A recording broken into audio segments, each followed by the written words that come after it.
Alright, we're live. Since this event isn't gonna rerun for an entire year, I thought we'd make another run of it. Like yesterday, I'll do one run by myself while waiting for people to gather, and then we'll start polling the chat and see how well chat does. Hi Maya.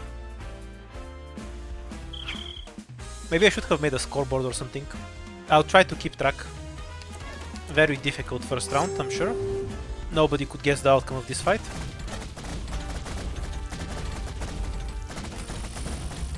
I'm kind of surprised some of the boxers managed to activate, if I'm being honest.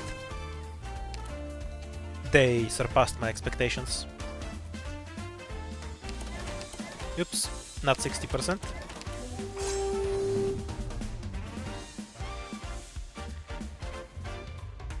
Okay, this is the only time I'm gambling for the first round while people gather, and after that I'll just keep score and see how well chat does.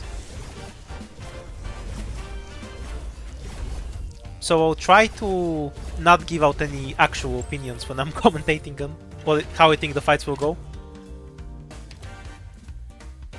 Yeah, I got the Liberator Guard. I already have a video whining about it. I'll post it after the stream. How do you think this goes, actually? So, I think the slugs have a small advantage, because there are more of them. But these guys will one-shot the slugs.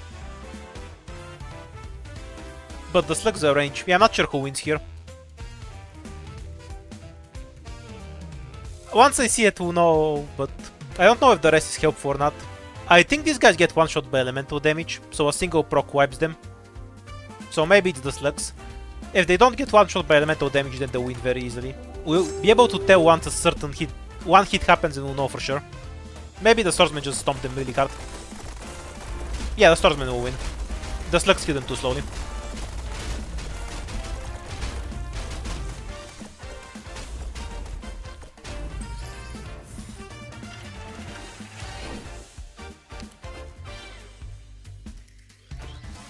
Yeah, no problem. I'll do some more IS5 videos pretty soon. Pompei's, I think. These guys have res, so they'll do decent damage to them. And even if Pompei gets a bunch of damage reflected, Pompei has a lot of health, they just don't have defense. Yeah, this is an easy win for the right, because of all the res. God damn, the swordsmen just don't go down. The res is so good here. I guess it's because you're used to operators having like 15 res, but most enemies with res have 50 res or something, so it makes a really big difference. Since 50 res is effectively double health.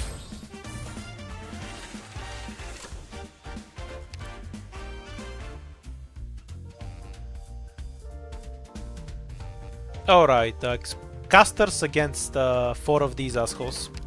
I wonder how that will go. I suspect it will go poorly for the casters, not sure why. As expected, the brawlers didn't get to do anything. Well, the Junkmen. I'm not sure the casters could have beaten the Junkmen either. Like, these guys are really tanky against Sarts.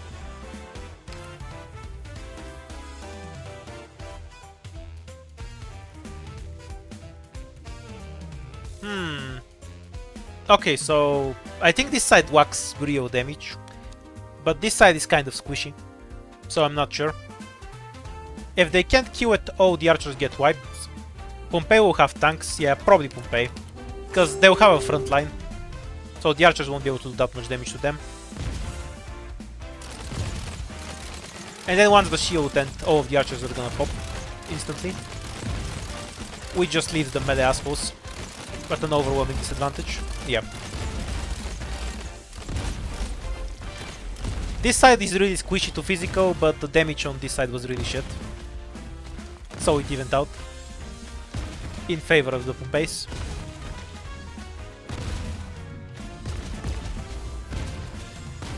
Oh, or maybe not. I guess these guys are too tanky.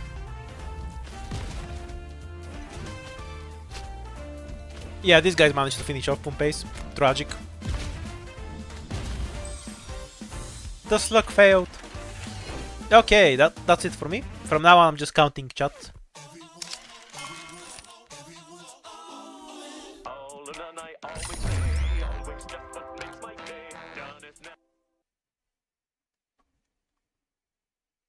Okay. So, let's see what we get.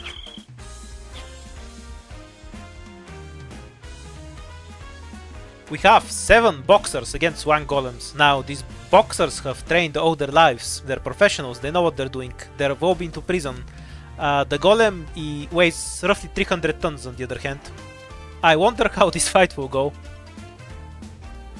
I like how 3 people voted for the boxers, by the way. I assume they just voted before they saw what spawned in.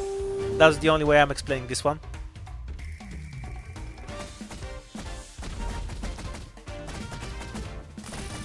Okay, so now they have bonus damage. Because they ignore defense. Unfortunately for them, the golem has around infinity health. So I'm not sure how much that's gonna help.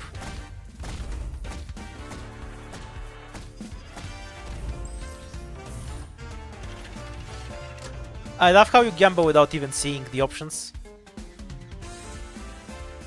Okay, we have casters against Colossus. So, Colossus can close melee distance. They can start smacking the casters. And casters have relatively low defense but high health. So there's also double the Colossus number of casters. You know, 7 to 14. On the other hand, Colossus really suck. So in theory, this side should counter the casters, you know? Warriors getting in melee and killing the casters is how it should work. But this is a basic trash mob and this is a pretty elite caster. So I'm not sure if that's what we'll see in practice. Chat also thinks it's the left. Let's see how it plays out.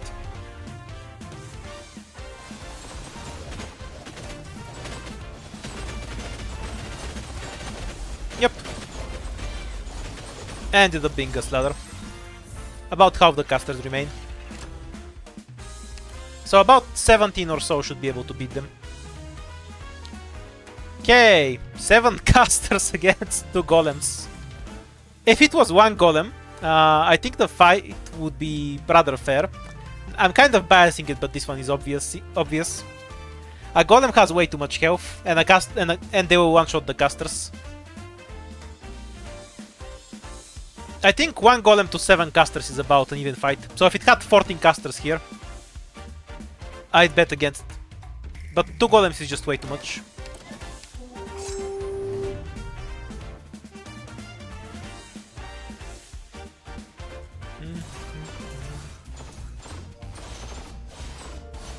Sure, they take a while to close the distance, but the casters just can't kill them quickly enough.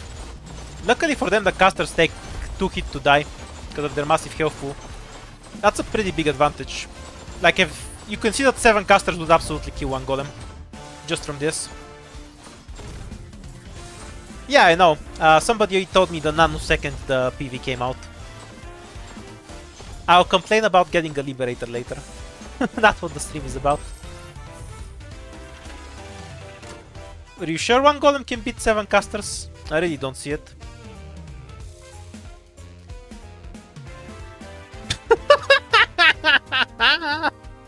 Okay, we have 7 trash. 1 super trash.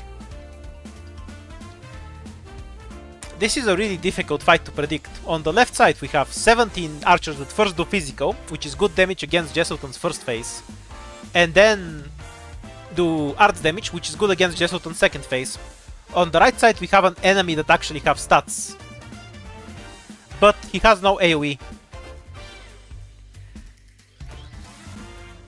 Overwhelmingly, we're having incoming votes for the 17 trash. People are betting their life savings that they will shoot Jesselton in the face. Are they really confident the shitty archers will win? Or do they just want to see Jesselton shot in the face? Either way, Jesselton seems to be struggling and has so far failed to kill a single archer while being down to half health. 0 archers deaths already and Jesselton is in phase 2. 1 hit, 2 hits, 0 archer deaths. This is the only matchup that can let the archers do anything. Okay, on one side we have squishy casters, and on the other side we have artillery. The right side has absolutely zero defense, so they will melt the moment the casters get to them. They have no defense, no health, and their damage isn't great. What they have is a range advantage in artillery. Will that be enough to win the fight? The majority seems to think so. So far we have received 0 bets on the left side. This is a very evenly matched fight according to my chat. Let's see how it plays out. And casters get absolutely deleted by the artillery. A shocking outcome. Apparently being made of paper and having no DPS puts you at a disadvantage when the enemy also has more range than you.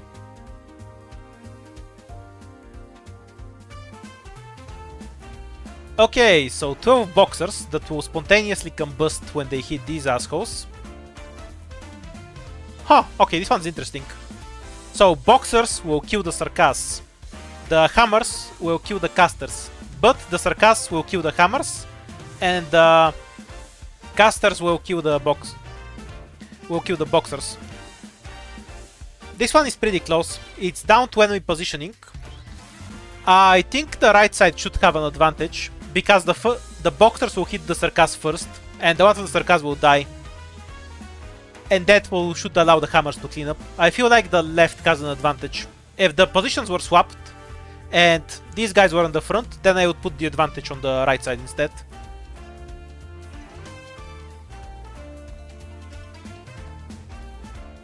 It's pretty close. Most are favoring the right. Granted, the right has more units, but these guys really suck against the hammers. So as long as most of the sarkas are clear, I think this is a clear win for the left side. I will not all-in, just to keep the... so we can see the fight to the end. I'll avoid all-ins. I don't think the Sanguine Arc stun is that important. I think the boxers not dying here is important.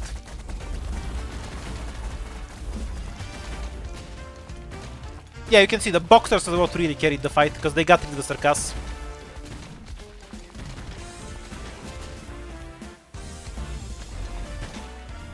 So far that's a score of 3-1 for chat.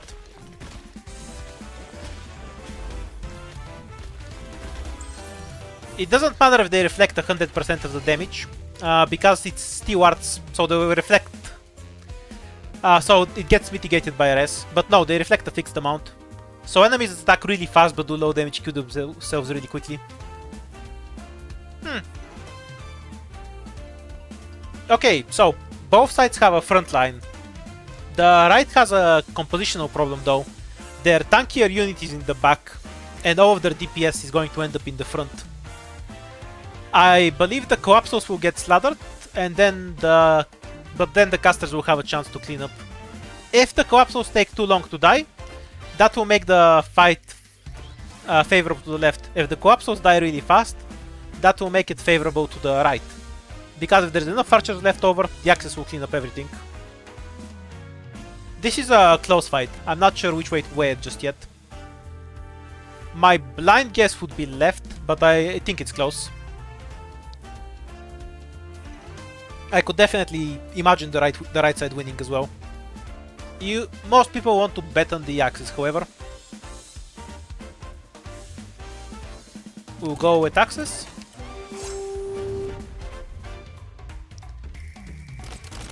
So now, the Coapsos get destroyed? Yeah, the Coapsos aren't lasting long at all. Not enough for the Axis to get properly cleaned up. Oh, might be close, we'll see. There's too many archers left off, I think. But the archers really suck.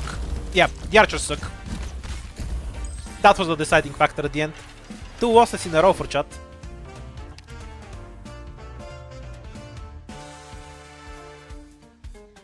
Yeah, the Axis being the front line was the critical issue there.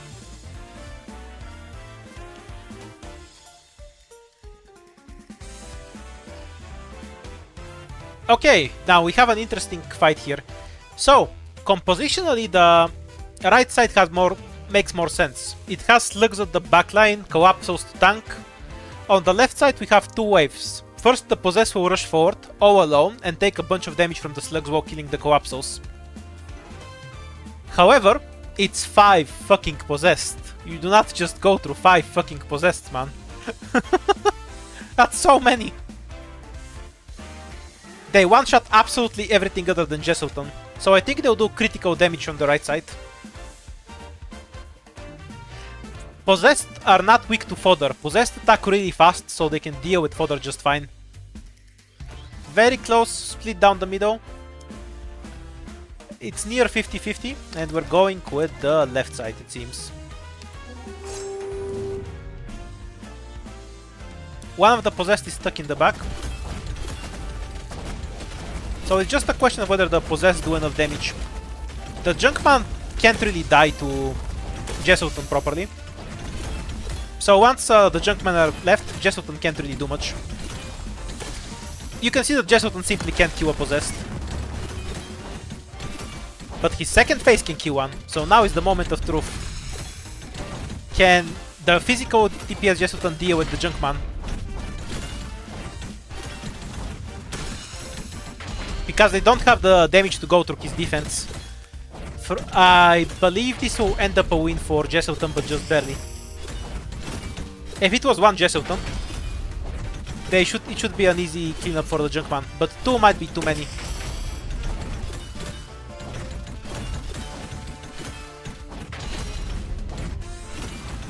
It's not that his defense is surprisingly high. Jesselton only has about 1,000 something defense, I think.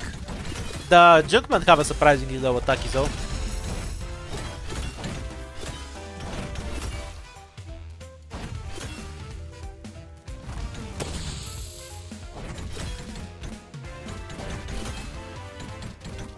And now the second Jesselton should be able to clean up easily enough. Nah, they take too long to kill. If they had slightly more attack, they'd win really easily. Yeah, because he's blocking multiple enemies, he ends up switching target with his attack. But even so, he has the damage to clean it up. 5 just isn't enough. Junkmen are from chapter 5, I believe. The regenerating ones at least. They're pretty early, yeah.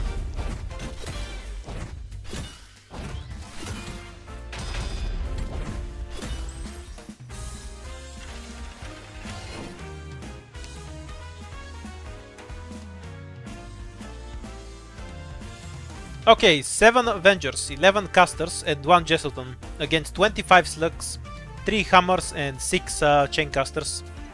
Is it okay to call them chain casters? Like a chain minigun, not the bouncing ones.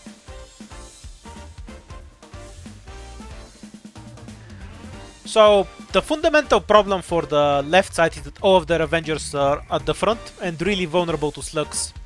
They don't have any immediate DPS, so the Avengers will die fairly early in the fight, just tanking the slugs, and then they have a struggle cleaning up, the hammers move forward and block. This seems like an easy sweep for the right side to me. The advantage that the left side has is, of course, that casters are somewhat capable of killing slugs, but they are behind the Avengers, so I think they'll take critical damage that they won't be able to recover from. Chat seems to agree. Let's go. Oh, this is a frame drop squad. Good to know.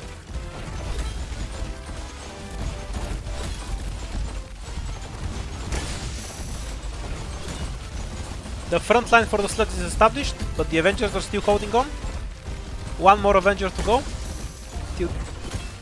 Okay, so the casters will now get melted, and it's just a question of whether this composition can take care of Jesselton. The answer is probably. Yeah, quite easily. There's enough casters to nuke the second phase in seconds. There's nothing left for him to do.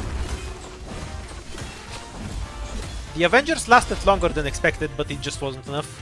Their backline was too weak to support them.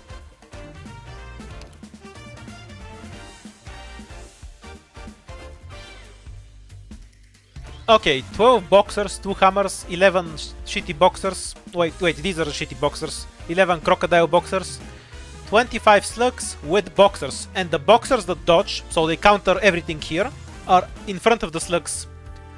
This one seems an extremely unfair fight for me. I think the right side has decent chances even without Jesselton. The front line will just take too long to die, and the DPS from the slugs is way too high. Especially when they have a safe position.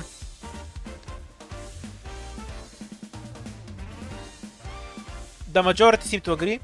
I believe the right side would still be favored even without Jesselton.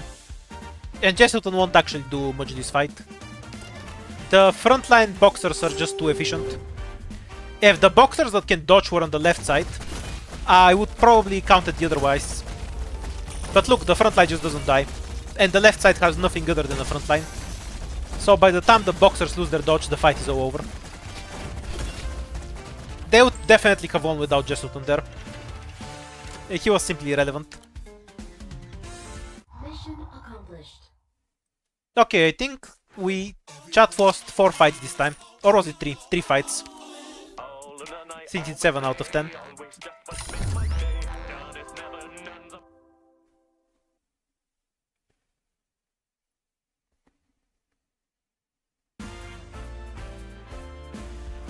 Wonder if I can make up some bullshit on why the worst team will win sometime. Okay, so the boxers have super high DPS, so if they don't get one-shot by the casters, they'll be able to clean them up. The problem is I'm pretty sure the casters will insta-gip them. Because you have to remember the casters have both AOE and multi-hit.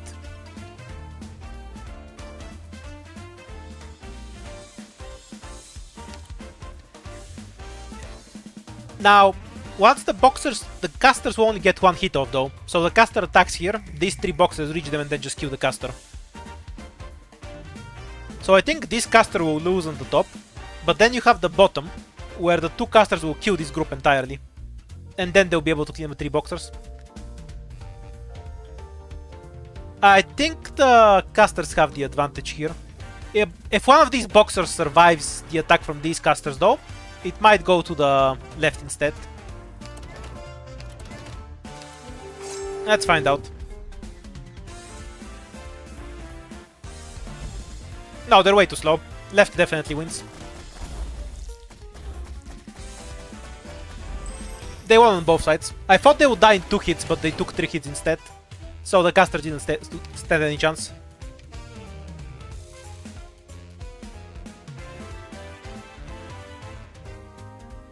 I haven't seen this fight in particular, so I don't think it appeared in last stream. Anyway, we have Junkmen against Jedi. So this is kind of interesting. The Jedi have high health, some defense, and do arts damage. These guys are pretty tanky against arts damage. Basically, Junkman is suited for fighting the Jedi, but the Jedi is a much higher tier enemy. You have to remember the number advantage. This isn't a one-on-one fight. So you have a situation somewhere where several Junkmen are smashing one Jedi, and if they kill him quickly enough, they can turn the fight around. While the damage from the Jedi will be spread out among more Junkmen, which gives more advantage to the Regen. I think this is a really close fight. And it might go to the Junkman. Most of chat bet on Jedi. Yeah, I think these 2 Jedi will get absolutely murdered. And then the Junkman will have a huge advantage. This is gonna go to the Junkman. Because these guys get killed way too early. And then they split, just look at that. No way. They just lose a bunch of their DPS for free. There's no coming back from this. Easy clear for the Junkman.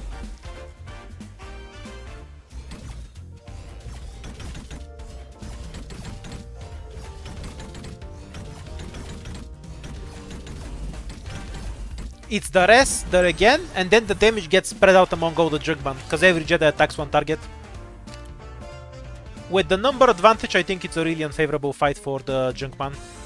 We're gonna skip this because the answer is obvious.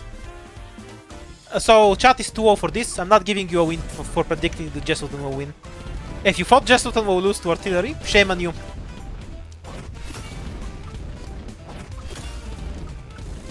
Yeah, you're not getting 3 points from me.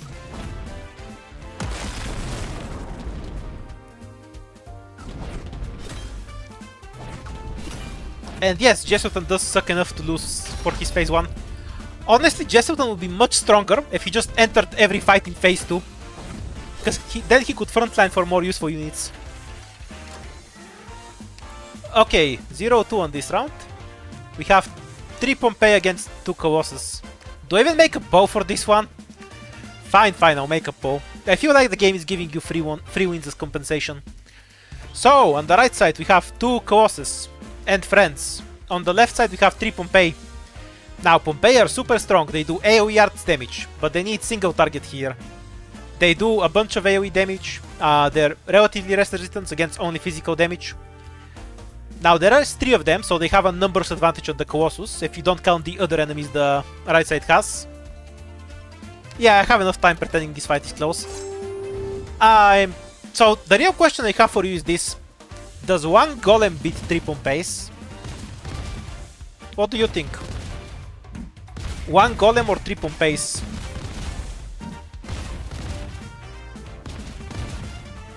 While we're waiting for this obvious outcome to play out,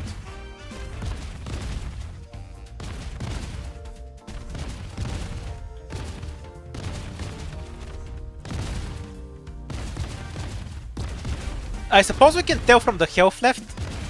If the Golems finish with more than 50% health, then that should mean one Golem should be able to win. Because they finish twice as quick, right? Judging from the outcome of this fight, one Golem will barely beat 3 Pompeis. Because you know, the Pompei have multi-hit, so they kill 2 Golems as fast as they would kill 1 Golem.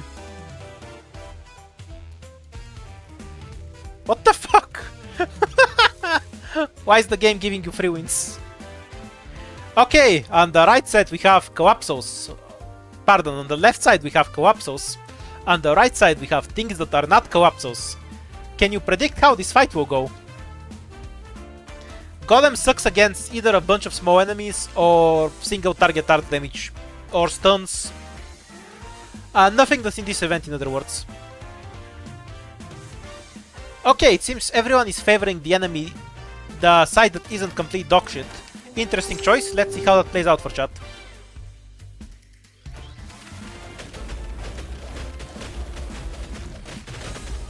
Do the Collapsos have a secret advantage that will let them win this?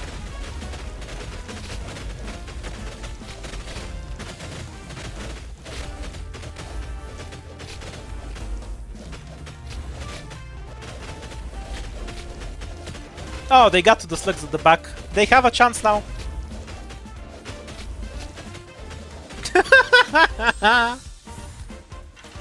The front line wasn't big enough, so they actually got collapsed on, like somebody in chat said.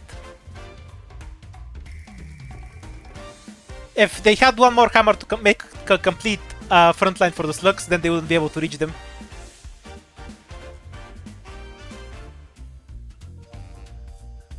Okay, now, we have a question. This one's pretty interesting. Are the crabs effective against dogs? This is what you want to be asking. The axes can be cleaned up by casters later. It's just a question of whether the crabs can tank the dogs. I think we have too many dogs as usual, and they won't kill them fast enough for it to matter. But if the crabs could effectively tank the dogs for a bit in a more even fight, and wipe out the dogs, then the hammers would be an easy sweep, even with their attack buff. However, I think we have too many dogs here for it to matter. Especially because a bunch of casters are exposed on the top. And no, the crabs don't have... Oh no, the crabs are holding. Just barely. Is it going to be enough? The dogs are also blocking a bunch of frost shots, so the axes could get in melee. Yeah, and some of the dogs are still alive. The crabs aren't terrible against the dogs, as you could see, but there simply were not enough crabs to hold this. If the numbers were a bit closer, like 18 crabs, that would definitely go to the crabs there. Okay, so we have Junkman as a front line and archers in the back. To me, this seems like... Well, this is a good question. Which way does this go? I'm not sure. So, the backline of the boxers has utterly dogshit DPS, and so they're horrible. But the boxers will kill the Junkman really fast, and that might snowball into a victory. I think they will win simply because the boxers activate faster. But once the archers are active, they will utterly decimate the boxers, and then these archers are complete trash. It's 12 boxers against 9 Junkman. I think the right side has more of an advantage, honestly. Simply because 9 Junkmen will take just enough time for the archers to activate too. We'll see though. I'll bet and watch out bets, of course. But I think the archers might have the advantage here. Because, remember, the boxers kind of suck too. Let's see if we're wrong. The boxers activate much faster. And then they cut through most of the archers really quickly. Yeah, so the advantage went to the boxers because they simply activated much faster than the archers did due to their faster attack speed. And the boxers didn't take enough critical damage for it to matter. 5 possessed against 37 dogs. Is it the one time we're not giving an advantage to the possessed? Because everything on the right side does decent damage to them, and then you have super buffed axes left to clean up the hammers. I suspect the right has an advantage, but 5 possessed is ridiculous, and melee enemies means they don't take much damage. Assuming every possessed kills 5 dogs before they go down, the hammers are definitely dead. What if they kill 10 dogs and then some? Then the axes should still be able to cleave through, right? Should be an overwhelming advantage for the right side. Because the axes are just a much better late game unit. Let's find out.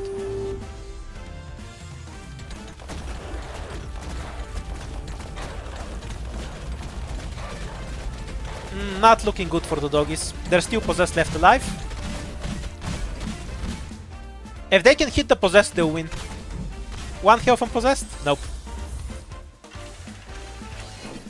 This can actually swing the other end. It's a bit RNG. If the possessed die a bit earlier, they'll lose the fight. Because the hammers can't properly kill the axes afterwards. Much closer than it looks. Okay, so 17 boxers against... what the fuck?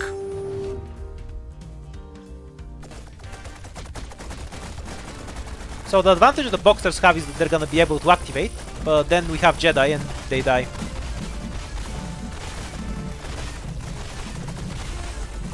Yeah, sorry, I didn't poll you on this one for some reason.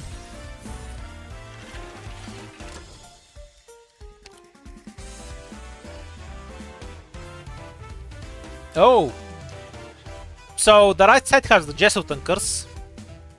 3 possessed, but they get blocked by archers. I think the left side has an overwhelming advantage. The Golem will be protected by the archers and casters. And then the possessed will die too quickly, leaving the right side with no real DPS. I don't see a win condition for the left side. If it was a different unit, like if it was some trash mob like Collapsos instead of the archers, maybe the possessed had a shot, but with such a tanky frontline, I don't think they have an opening to do anything.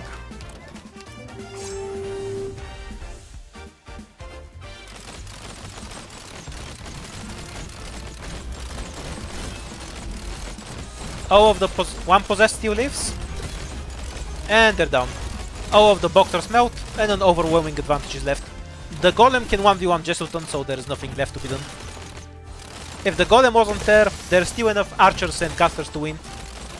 Removing the Golem from the fight entirely would still give the advantage to the left.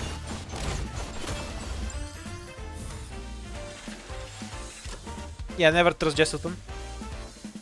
Mission accomplished.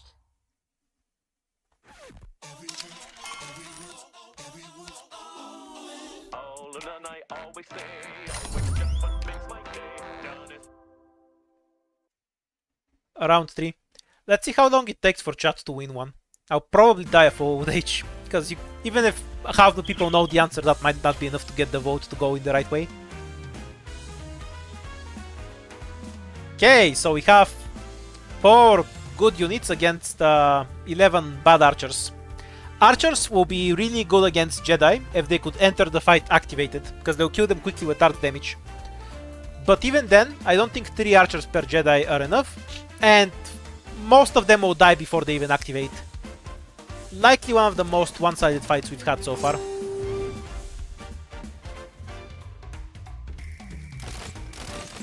They start out with doing 0 damage. Oh, well, the archers have an advantage. But they're gonna start bleeding out DPS too.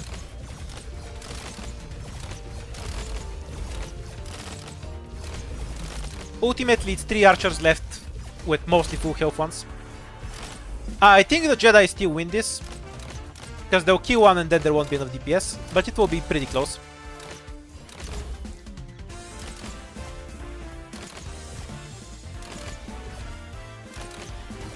Oh, the archers are gonna win. If the Jedi had 50 more attack, the Jedi would win. It's just because of how many hits the Jedi take to kill. For some reason, these archers have really high res.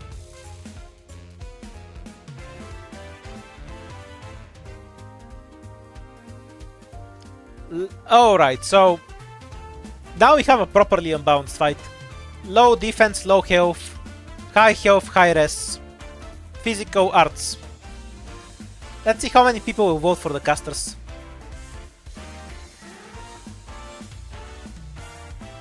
Okay, so we do have some caster fans here apparently. Somebody who likes baklava apparently, judging from their icon.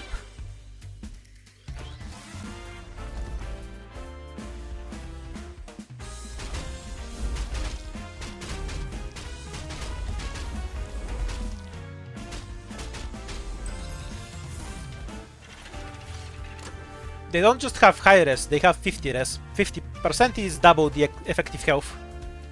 Too one-sided. I'm not giving you any bets on this one. It's not worth playing through. 0 deaths on the left.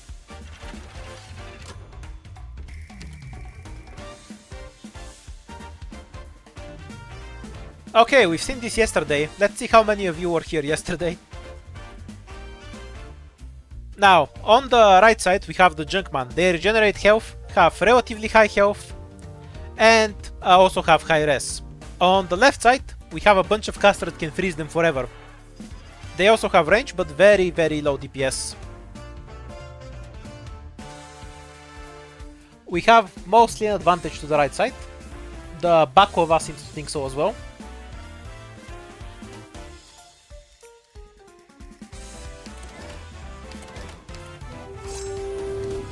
Even without the Junkman res, the caster's own damage is simply too low. You can see they just struggle to do any damage to them. And because they don't perma-freeze, they just get eaten through.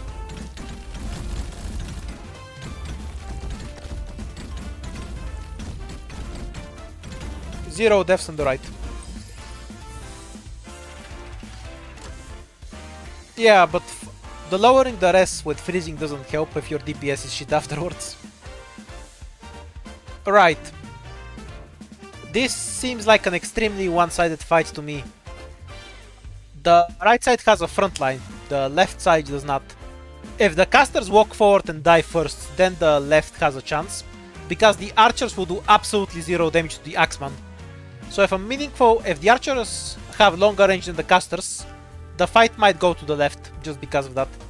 As far as I know though, the casters should have longer range, and even if they have the same range, there's more archers, so they are less likely to be targeted by axes. Seems you mostly agree on that one. And then they enter skill with the charge, so it's all over. 0 deaths on the right side. You know, we've had 3 fights. Okay, we have 1 death on the winning side. In the last 3 fights, that was the first death on the winning side. Yeah, axes have 0 res.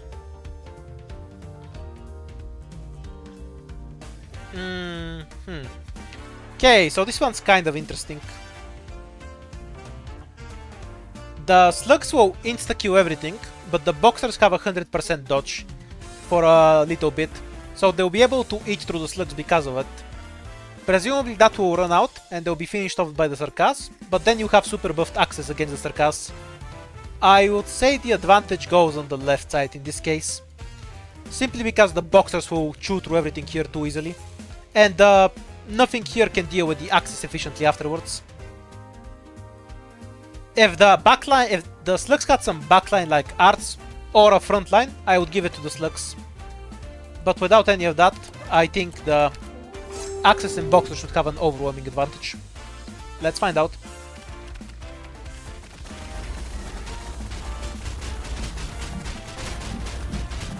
The Boxer just can't die at the start. Did we? 1, 2, 3, 4, 5, 6, 7, 8, 9, 10, 11, 12. Okay, one Boxer died. It wasn't a flawless victory. Maybe I missed one in the crowd. Should have clicked before we got flashing lights everywhere. But yeah, the Boxers had a winning shot on their own. Okay, so the Jedi kind of struggle against the Phalanxes, I think. The Jedi struggle here really hard, but the Junkman should do well against both. The right side has a positional disadvantage that their higher DPS unit is on the front line. If the Reflectors were on the front, they'd have a better position. There's also just a massive number disadvantage that isn't accounted for in the stat line. Like if you compare the total health pools, at 15 to 9 you have a massive health pool advantage on the left. Should be an easy sweep on the left side.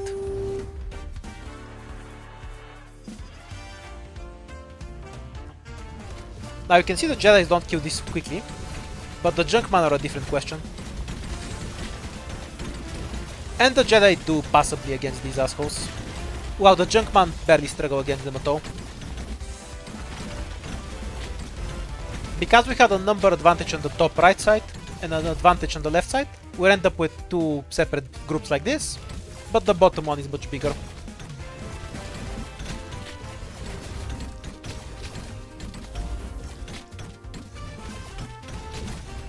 Yeah, that's exactly what it is, Shadow.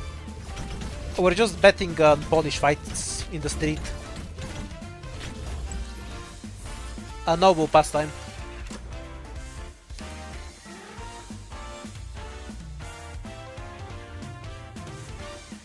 So, the slugs have a front line, but there are many enemies, which isn't ideal for the slugs, because it devalues their elemental damage if most of it goes wasted. That being said, the slugs shouldn't be aren't effective against the archers as far as I know, like the damage reducing slugs. So I'm not sure who actually wins this. Blindly I'd say the left, because they should have the better front line. But we might get some unexpected result if the archers and the slugs have the same range and a bunch of slugs die early and leave the left side with no DPS. I can see the right pulling out a win, though I would bet on the left too.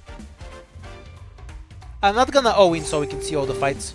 We lost the fight earlier, otherwise I would have all-ined. Okay, we have the composition with the correct position, with the slugs in the back. That should eviscerate all of the Boxers, which then just leaves it down to a slug match. And the left side has enough slugs to pull it out. Because the archers are in the front and they have similar range, the position never changes.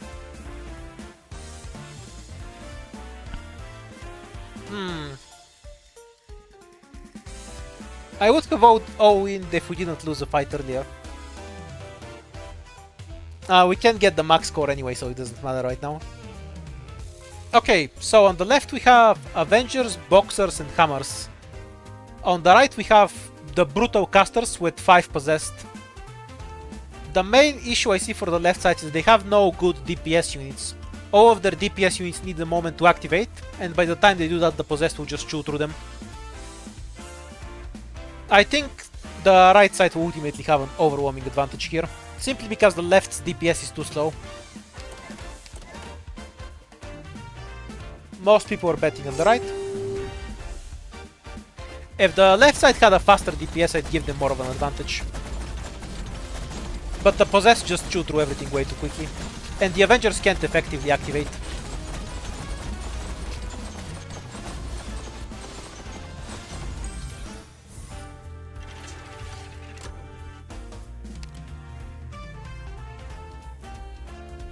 Okay, so right side has Jesselton. Should we bet against Jesselton? This is a rare case, but the question remains, should we bet against Jesselton? I already know the answer, but I'm curious what chat thinks. I'll give you a chance.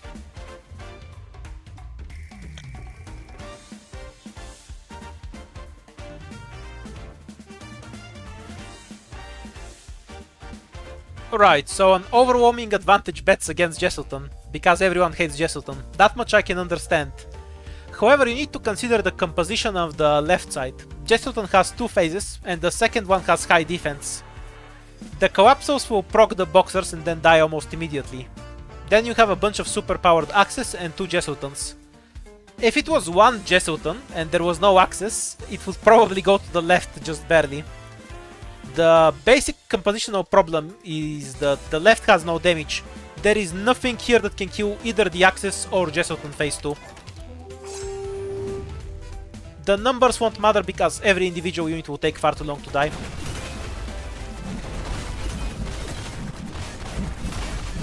Like, look at how long one boxer will take to die, and you'll see the real problem here. And boxers are... and axes are squishier than Jesselton. So look at how long the axe takes to go down, and now think about how Jesselton will take even longer to go down. This is just too unfair. I'm not sure the left side could actually fight 2 Jesseltons without the boxers. Definitely not. With the boxers they might have a shot, but without them. And they lose most of them earlier, there's just nothing left.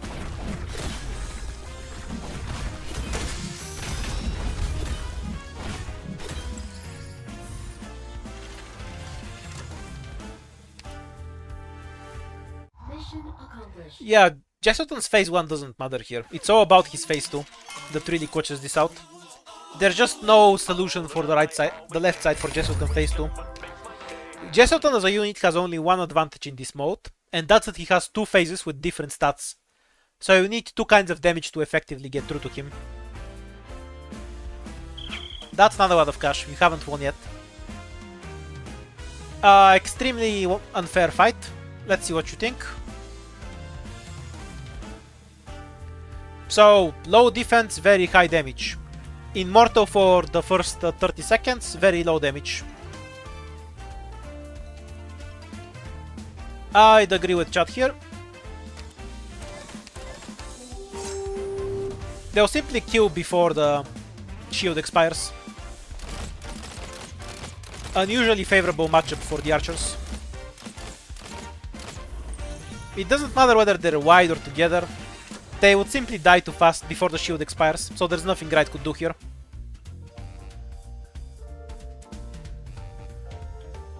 Okay, so this might be interesting. The shields have high defense, so the boxers do basically nothing, right? The problem is that the boxers will take forever to die, and the shields will take a bunch of scrap damage. They have high defense but not high health. Regardless, I think the boxers will still lose. The shield should outlast them, even with the dodge buff. I think the shields will take more damage than you expect, but they will still win this.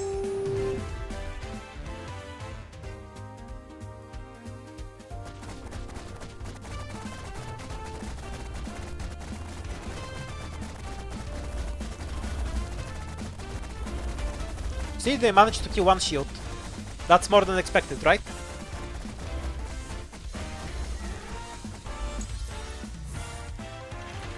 You can check it from in-game. It's probably for a week. I'll check after this one to tell you for sure. But these events usually last about a week. Okay, so on the left we have Pompei who does earth damage, and on the right we have physical dodge. The boxers actually do a lot of damage to Pompei and can kill them really quickly. If it was one Pompei, I would probably vote against Pompei myself. But I think 3 Pompei is just too much.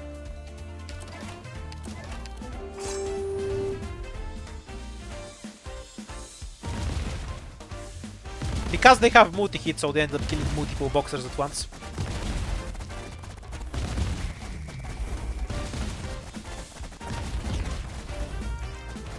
Oh, I guess 3 Pompei was the right count.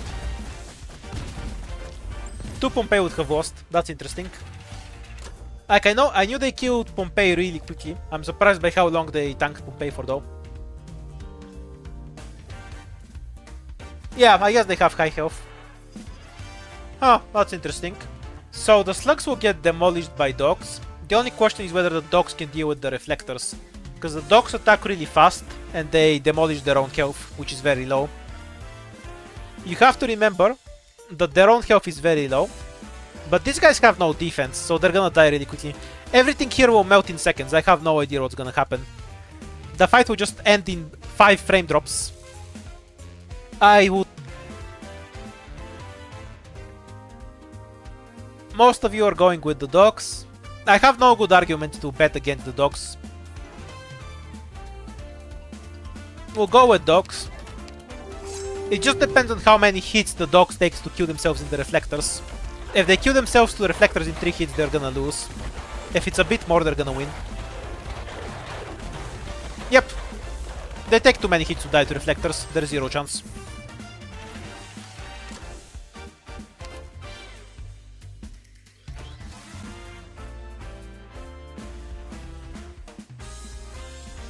Does the right side have any way to deal with the golem? Theoretically, yes. The right can stun walk the golem. That's their essential win condition here.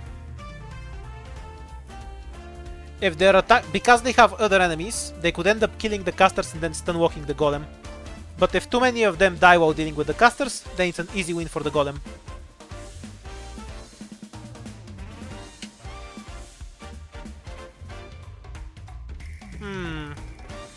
The casters will do near 0 damage to these assholes. Either way, this is gonna be a really slow fight.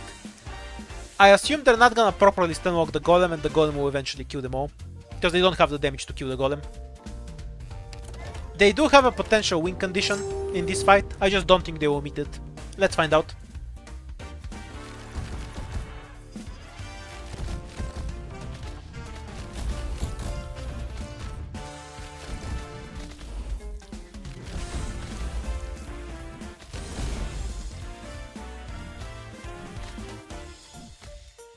This will be a win for the right side.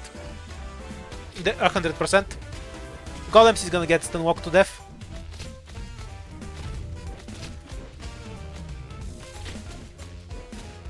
I think the Golem would have had a better chance if it was just the Earthshakers, because then it wouldn't get stunwalked as much. Though it probably still lose. I don't think a splash attack is true damage. It might be, I haven't looked at the stats in forever. Left side has no DPS. The front line will melt. And then you just have 11 casters with low DPS against too many enemies. This should be a very heavy sweep in favor of the right.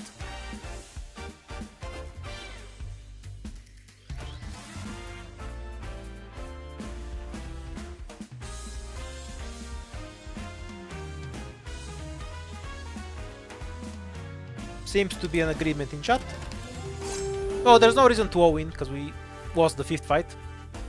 But let's see what happens. Maybe we're wrong, and the axes take too long to die. Because they have a lot of defense. Yeah, turns out that's correct. The slugs couldn't remove the axes defense. So even though those slugs couldn't break the front line eventually, ultimately. Unexpected outcome. I guess I should have considered that the axes have extremely high defense. I think they're around 800.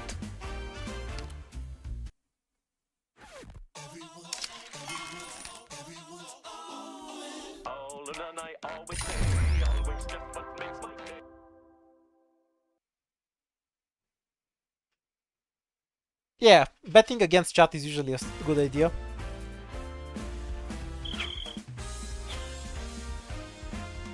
That was actually a really close fight though. If it had a few more slugs it would go the other way. Wonder if you bet on the slugs again. I think the boxers have a decent shot, because they'll kill the slugs really fast. They don't even need their skill activation here. On the other hand, the boxers themselves have dogshit stats and the slugs will eat them in 0. This is a DPS check fight on both sides. Probably boxers, but I wouldn't really be surprised if they lose.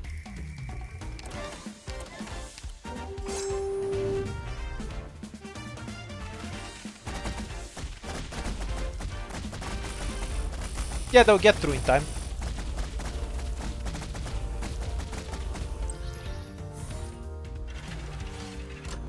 No, these boxers can't dodge physical. They just ignore defense when they go red. This is an easy win for the boxers. I'll just do it for you. Well, I'll let you bet, I guess. But the boxers should win because they're just a higher tier enemy than the Coapsos. The numbers are close, but the stats are not.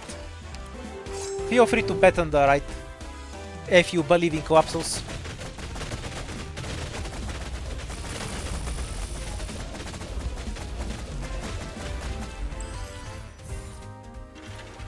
Like the boxer is a semi-elite and the Coapso is a basic. With even numbers, it's obviously gonna be an unfair fight. Why does this game hate Coapsos so much? Holy shit. What are these matchups?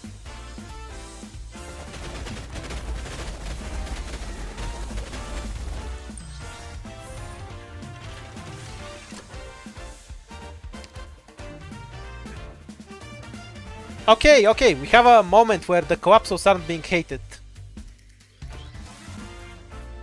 Wonder what the chat thinks. I definitely know who's gonna win this. It's an extremely one-sided fight.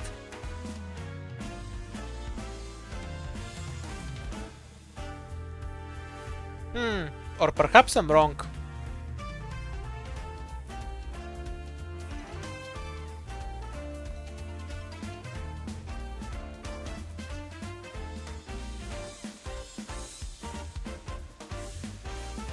Okay, so chat wants to bet on the dogs. I think less than 3 dogs per Jedi, per Avenger isn't enough. They'll proc them and then the Avengers will body the Axis and the dogs. Yeah, personally I bet on the Avenger. I don't think this is enough dogs.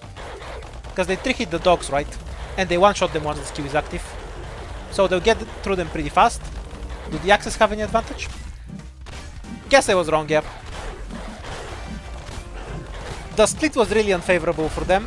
If it was just Avengers left against Axis, I think they'd have a shot. But with the dogs at the bottom surviving, the Avengers had nothing left to do. That was enough dogs then.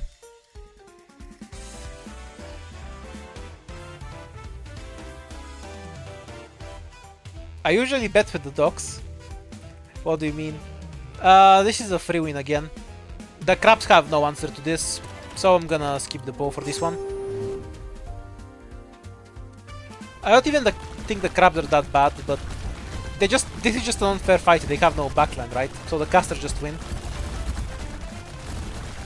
Like, if they had a backline, it would be a fair fight. So unbalanced.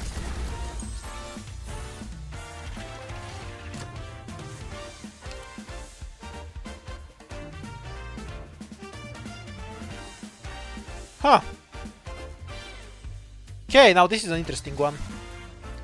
On the left side, you have Avengers who eat through the shields in seconds. And then you have the backline casters who are fairly tanky.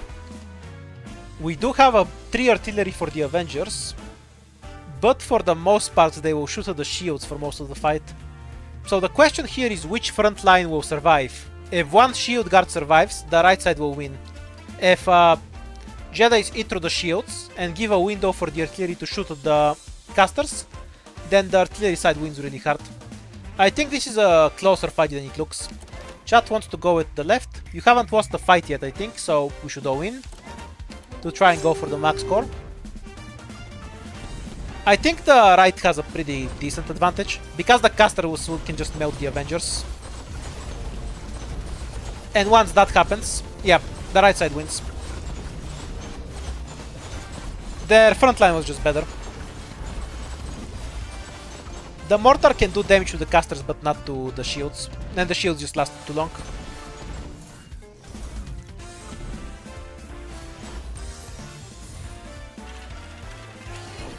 Hey, I'm just a proxy here to bet for chat.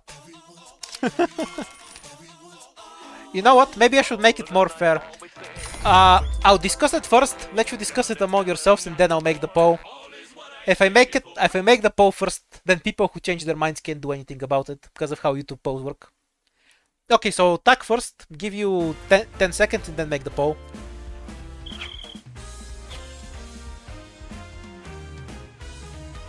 Okay, so this is 9 slugs per Jesselton.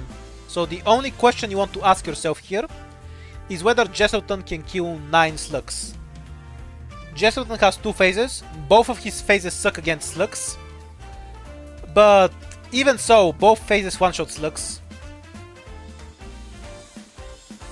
And because he's a boss, the elemental damage will not one-shot him. I suspect Jesselton has an overwhelming advantage here. Let's see what chat thinks.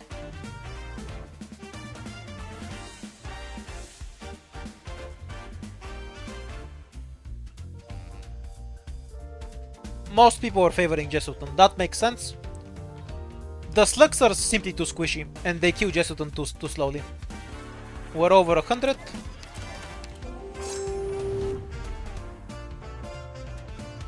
The negative res is irrelevant, because they won't be able to get through the first phase. You were thinking about the second phase, but they have to get to the second phase, you know? What made you think that they'll get through the first phase in the first place?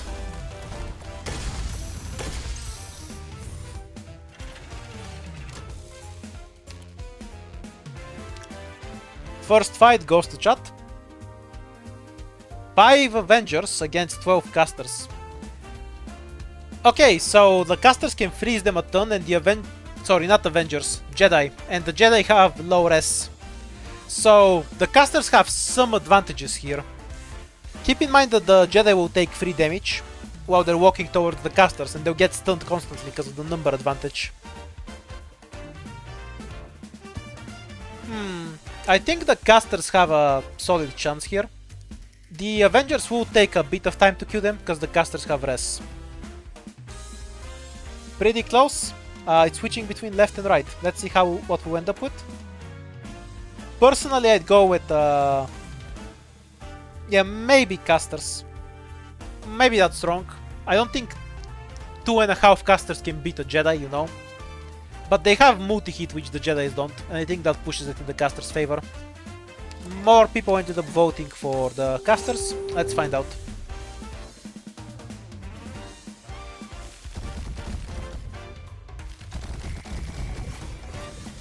Yeah, I just don't think their suckiness will be enough to turn the tide. But hey, maybe we're wrong. Nah, the freeze is too much. And the multi-hit. If they didn't have multi-hit, maybe the Jedi would have a chance, but the multi-hit is way too much.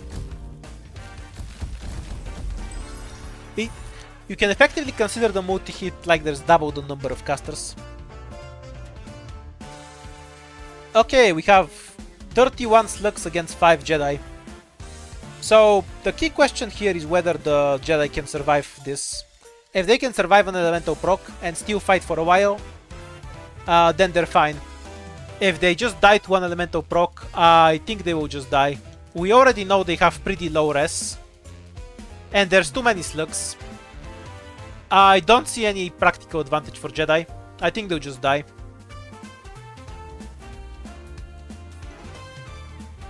I feel like 6 slugs would beat a Jedi in the first place, so I don't see any advantage the left side has. Overwhelming votes for the slugs coming in. Let's find out. Yep, the elemental proc insta-kills them. 1 slug's dead, only 2 slugs died. 15 dead slugs at worst, wasn't even close. Pompei and Golem against a bunch of slugs. So, here's the thing you need to notice. Pompei will wipe out all of the slugs relatively quickly, and Pompei can tank the Jedi, and the Golem starts in a safe place. So there seems to be many advantages the left side has. Because all of these are boss units basically, they don't die to one elemental proc anyway. And then the Jedi gets stuck hitting Pompei, who has 50 res, while the Golem is free to do whatever. I think left has an overwhelming advantage here. Maybe if the Golem was at the front, it would have been different, and if there was one more Jedi so they can tank the slugs. But the Jedi aren't great slug tanks themselves. Yeah, most people think the Golem and Pompei have the advantage. They have 50 res, but it's not gonna be enough. You can see, do Jedis have 50 res? Sure don't look like it.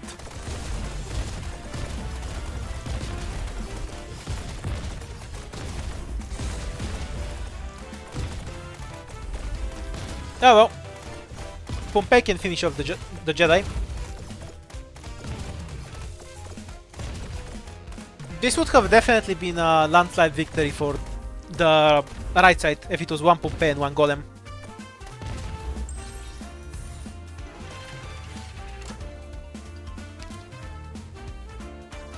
No, I haven't killed them with pushes in actual arts damage with forever. 34 slugs against 15 crabs. Alright, so crabs have an extra shield that will insulate them from the slugs. However, the slugs have a higher defense than you have higher stats than you think. They won't die to one hit from the crab. And you also have to account for how the defense reduction works on the slugs. They reduce the base defense, so the crab buff will stop doing anything pretty quickly.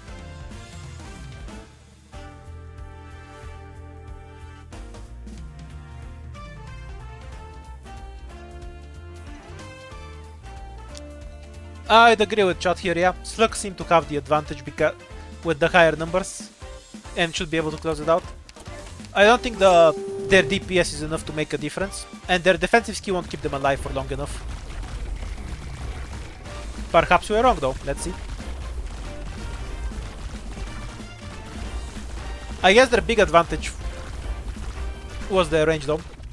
They killed a lot of slugs before the slugs got in range. Ended up being a landslide victory for the crabs.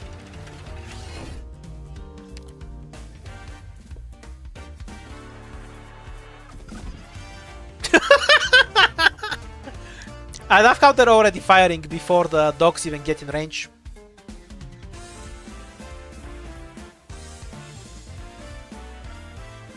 Yeah, crabs have higher stats than the slugs, but there were more slugs, you know.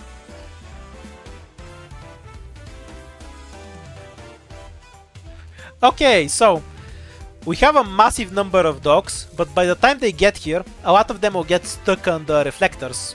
And the dogs will already be damaged by the artillery by then. They'll probably each 2 hits. The casters can't deal with the reflectors afterwards. I think it's an easy win for the left. The dogs will lose way too much health. And even if they did 6 dogs for 1 reflector, it's gonna be pretty difficult on the dogs.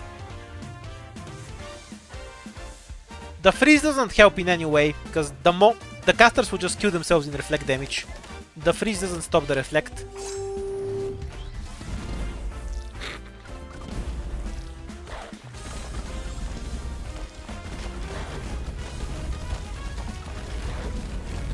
No, Reflect Golem versus Caster is not close at all. If you remove the dogs and the mortars, the reflectors absolutely destroy the casters. The casters can't kill them at all.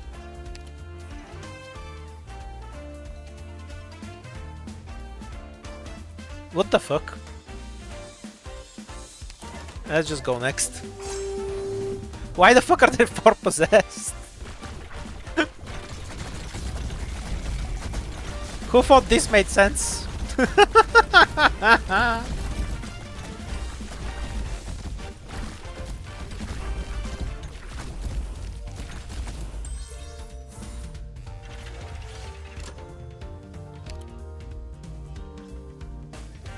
Golem, Avengers, Archers. 35 dogs against no AOE. That's a pretty decent advantage for dogs, I'd say. Yeah, I'm pretty sure the dogs take it. Am I wrong? I think the archers, they can block the dogs for a while, but that's just an excuse for the boxers to charge. And then this side gets wiped. And because of the nature of single target damage, the Avengers won't be able to get a huge advantage. This seems like it's really going to go in favor on the left, simply because the right side has no effective DPS against such a spam. There's over 50 units on this side and only 7 units with real damage on the right. And the boxers have defense, so the archers can't even do anything to them.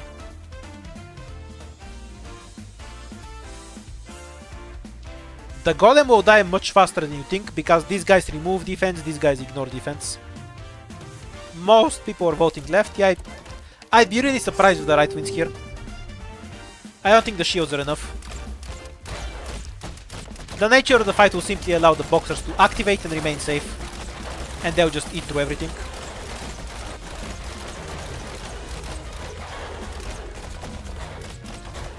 And now you're about to see a golem melt, because its defense reaches 0.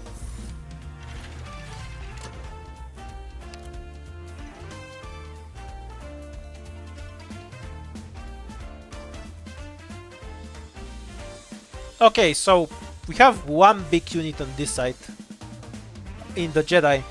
The Jedi will struggle with these assholes, we already know that. These casters will absolutely melt the Jedi. So the only question is whether the Collapsos and the Crabs can do enough damage to the left side's front line that the Jedi can finish up.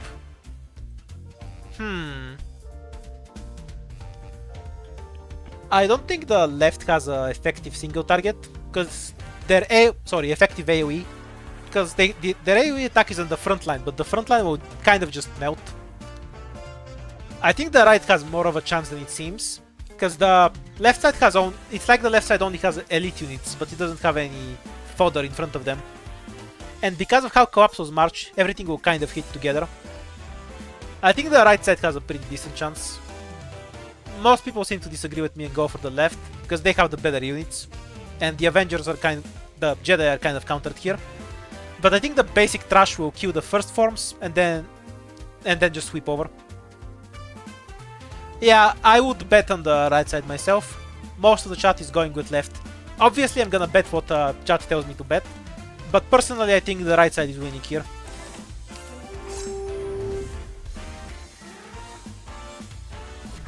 Just because they all come together.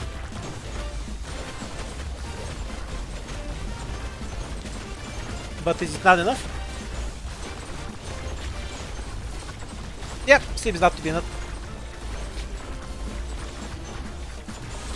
Never bet on Collapsus.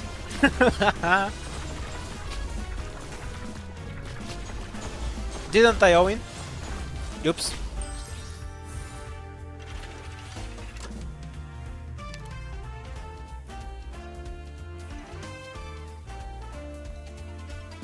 Golem, Junkman. This side has no effective frontline. It only has one DPS unit. But the left side has 26 slugs and nothing that kills slugs effectively. The right side has nothing with defense that is effective against slugs, neither in damage or defense, and the slugs will end up with a frontline. I feel like this is a pretty overwhelming fight for the left. Yeah, I don't think one golem can clutch it out. I'll agree with chat here. Let's see the outcome.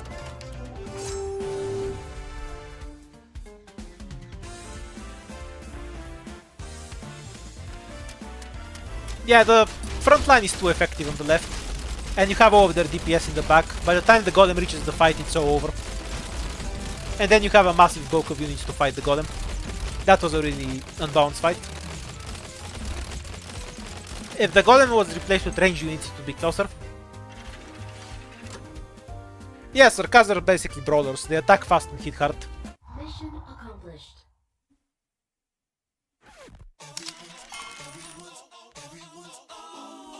All of the night, always stay, always just what makes my day. Done is never done before. All is what I Again. Chat only lost one fight this time though. That was pretty close.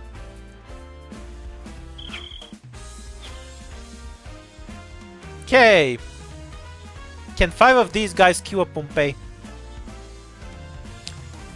So Pompei sucks against physical, and it will take a few seconds to kill them. The way Pompei works is that it's gonna waste the first attack hitting only one of them, because it attacks the moment there's one enemy in range. After that it will start DPSing them really fast. I think you're overestimating Pompei here. Though I still think Pompei will win, I don't think they'll be left with that much health at the end.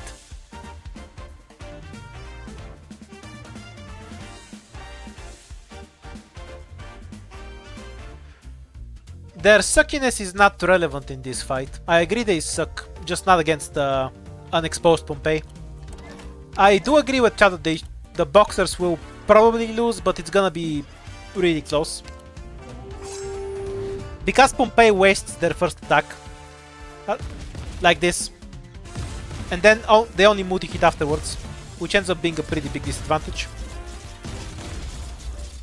And then they start to get melted. Still not enough though.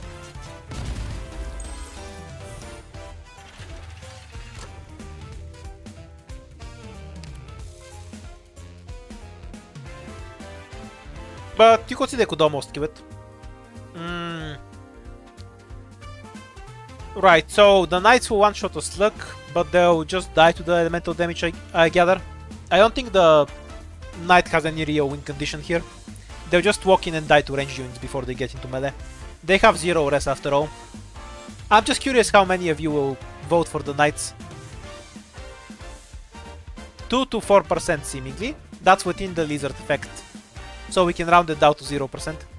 No, too many of you voted for the Knights. It's no longer just Lizard brain voting.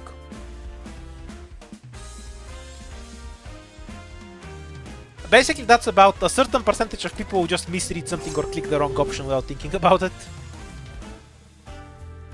Yeah, sometimes slugs take forever to proc. Against enemies that have res. These guys do not have res. 0 dead slugs.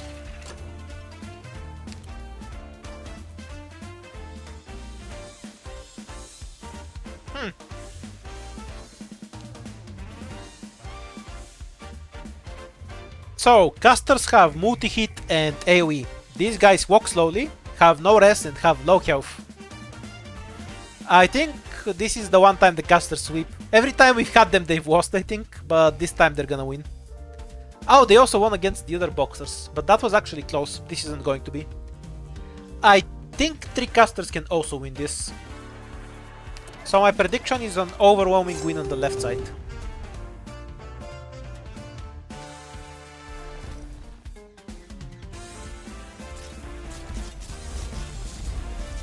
I don't know why the spacing matters, because you have 2 casters left over the top. Yeah, that was pretty much. If there was even a lot more crocodiles, they'd still struggle there. Okay, so dogs get completely bodied by shields, and then you have 3 of these assholes against shields.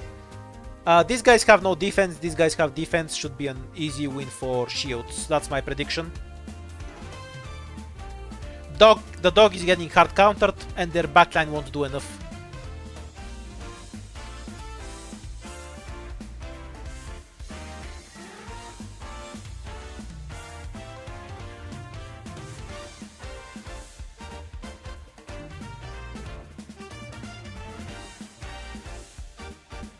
Most people are going with shields, makes sense. I don't think the right side has a decent answer to them. If there were a few more hammers, I'd bet on the hammers. But the dogs die too fast and then there's just an overwhelming number advantage. So they'll just die before they can stun anything.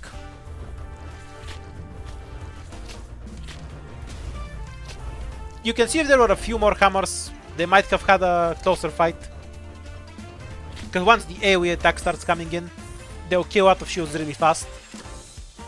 But when a bunch of dogs just die and then it's hammers versus full HP shields, they didn't have anything there.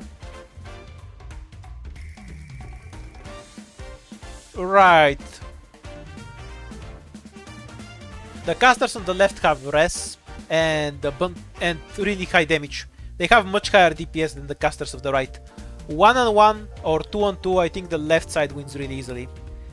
The Collapsos might be a disadvantage for the left side if they let the AoE casters take too much splash. I think still the casters take too many hits to die. The only thing I'm worried for the left side is this cluster up here. They have all of their casters clumped together, and that might screw them over.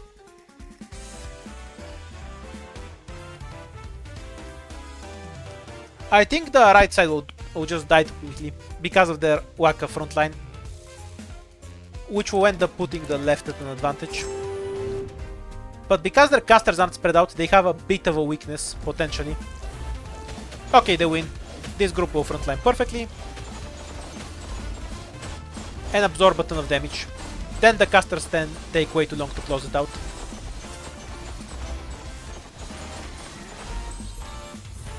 All of the Collapsos didn't die at the start. so the casters managed to pull through.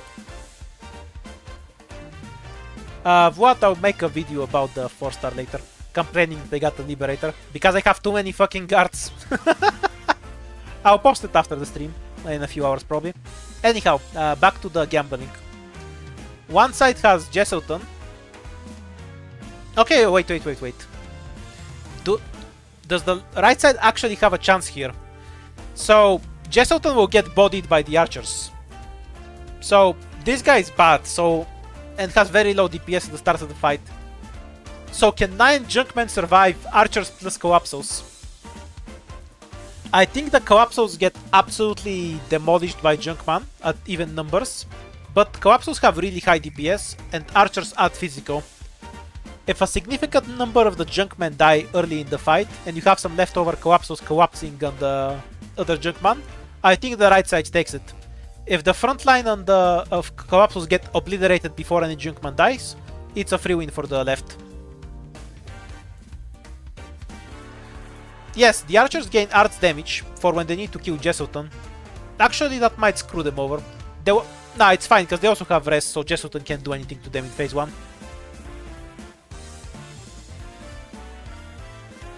Most people are going with the left side. You haven't lost, so we're winning. I think it's a pretty close fight, and it just depends on how quickly the Junkman die. Because they do decent damage to the Collapsos. No, they'll pull through. Yeah, the Junkman couldn't do it. Sorry, the Collapsos couldn't do it. Too many Junkmans are left. And once the archers are in phase 2, they can't actually damage the Junkman. The Junkman would have won this without Jesselton, like usual. The right side simply did not have the DPS.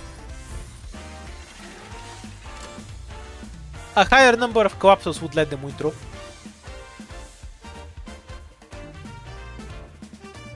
Okay, Junkman and Sarkaz against Possessed and Archers. Archers don't matter here, but I don't see anything that deals with the Possessed. Seems like a one-sided stomp to me. Like, Possessed will kill almost everything on the left, and then the Archers will clean up. That seems a very one-sided fight to me.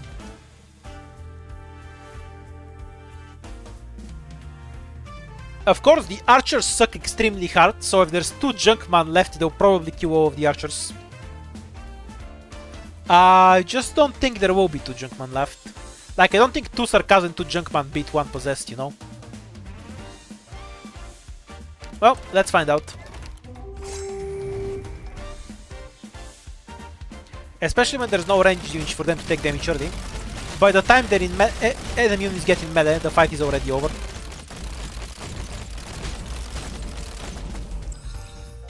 Yep, pretty stompy. No surprise there. Bunch of slugs and shitty archers.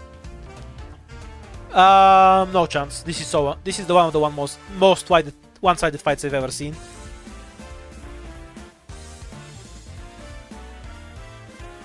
The left has an overwhelming advantage here. The splash is too brutal and the casters have coverage. There's no way the right side can hit the AoE casters and they will wipe absolutely everything. The archers are decent against everything on the left in theory, because everything on the left has arts damage and the archers have res, but it just won't be enough. The archers won't have time to even properly activate. Yep, everyone's in agreement. We're below the lizard effect average.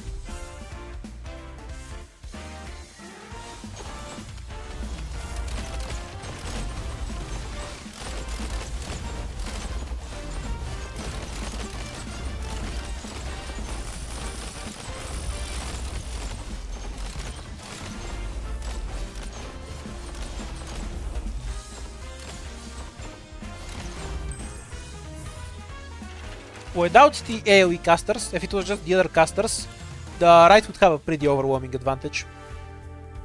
The AoE was the key unit there. Okay, so 15 Mortal Archers, mixed with 15 very Mortal Archers, mixed with Junkmen and Arts guys, and Pompeis. Ah, this is kind of interesting, but I think the right side will fail to bring the DPS ultimately. The fight will last long enough for these archers to get activated, but once they're active, they suck horribly against Pompei. which I think will ultimately push the left towards the win. So physical damage is good against this, bad against this. Once the front line of physical damage archers goes down, I think these guys are unkillable.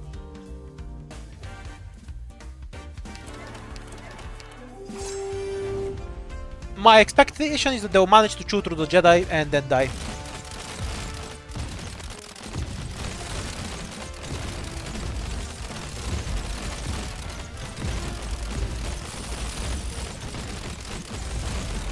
Yeah, they couldn't even do that.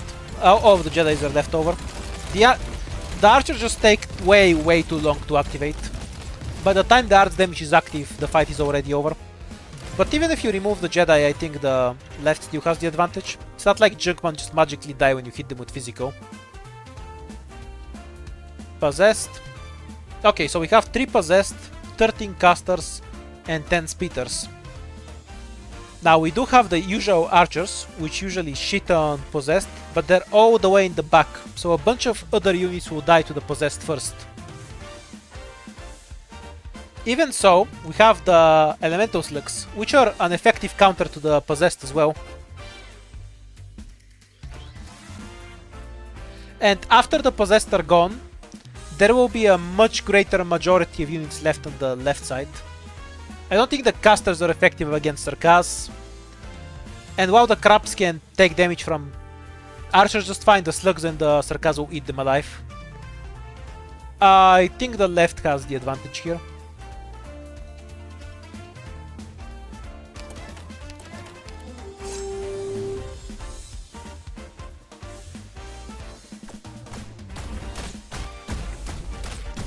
One possessed is down.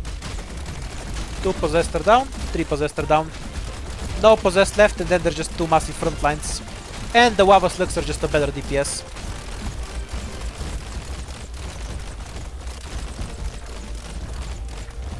It's more of an emulator issue. Oh, this might actually get really close.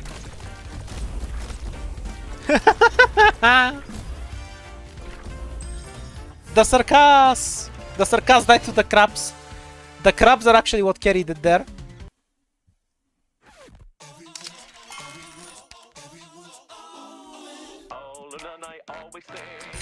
Because the crabs attack fast and they could actually kill the normal Sarkaz. The casters suck ass against the Sarkaz.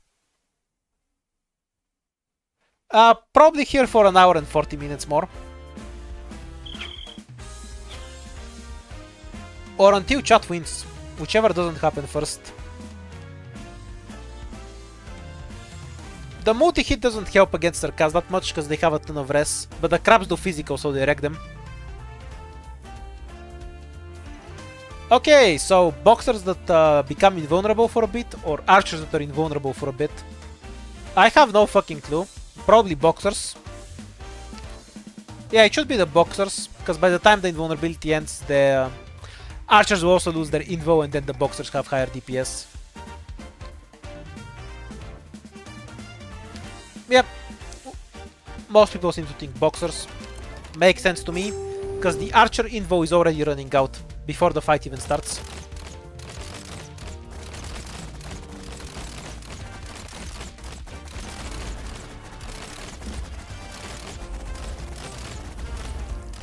And the moment the shield ends, they just disappear.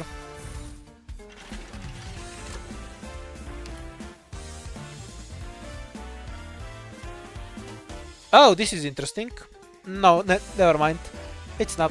Why is there one more Jedi? That's so unfair, whoa. So, these guys have no rest, these guys have defense, these guys do arts, these guys do physical. These guys attack faster. Is there some advantage for the axis I'm missing that justifies there being one more Jedi? I don't get it. Yeah, most are going for the left. I just don't see what the advantage for the axis is supposed to be here. Let's look at the top and see whether an axe can beat a Jedi 1v1. See? Like, look at this shit. Why the hell is there one more Jedi when they win 1v1? This matchup made 0 sense to me.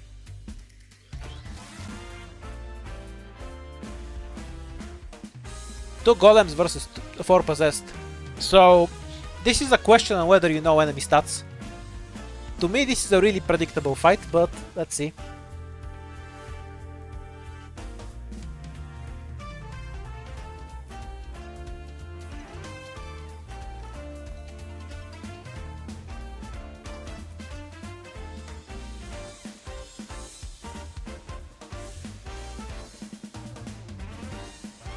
Slight edge for the left. Now the right. Oh, you're right in the edge. Not sure, are you? I'll give you a tip to try and tip the votes. Possessed attack really fast and don't die in one hit. We'll wait for 100 votes.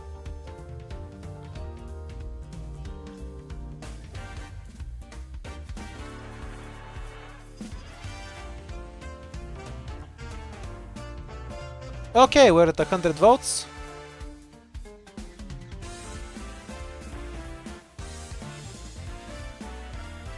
With a very slight edge.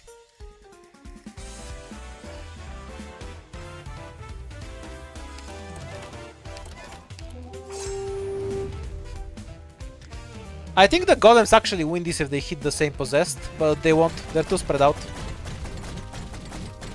And then you end up with 3 possessed hitting one of them.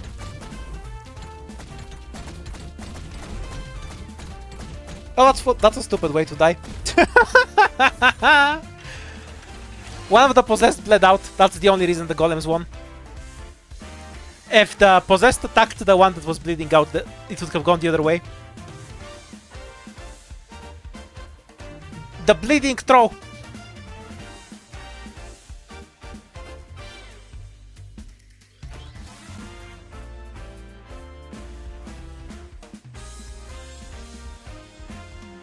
Right, so we have elemental slugs that are range units against boxers. So I think ranged usually win this fight. It's a DPS check and one of the units is ranged, meaning all of them can attack at once, and the dodge is irrelevant. It's Marines versus Zerglings at even numbers, so it should be a pretty huge advantage for the right.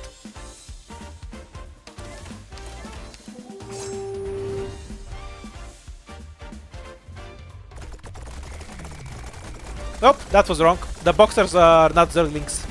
They're Ultralisks. They have res, so it took too long to proc.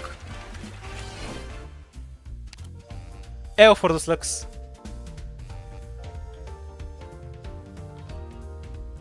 What the fuck? Wait, maybe that's wrong. I'll let you vote. Yeah, I think actually the boxers should win this.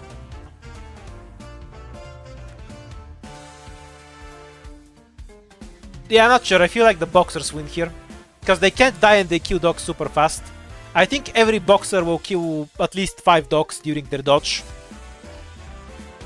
I feel like boxers win.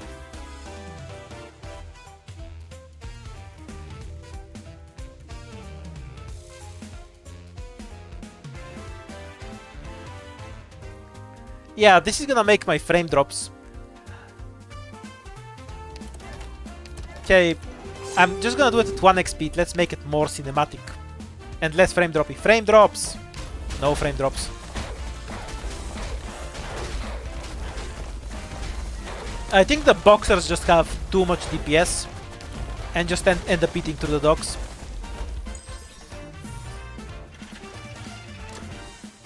Not enough dogs. Yeah, the boxers have really high DPS. This should be a trivial win for the left. So the casters are gonna start charging and then half of them are gonna die to possessed before they finish charging. I'm not sure what the right has here. Like, the AOE is useless, those are just bad casters they have. And then the fast attacking ones struggle to kill the resistors and will also just die to the possessed. Yeah, I don't see what they have here.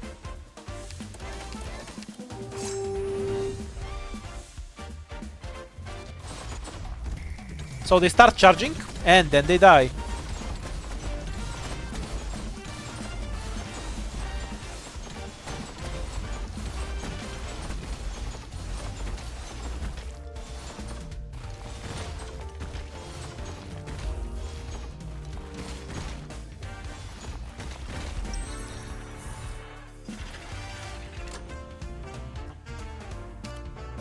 Oh, come on, they did beat the possessed.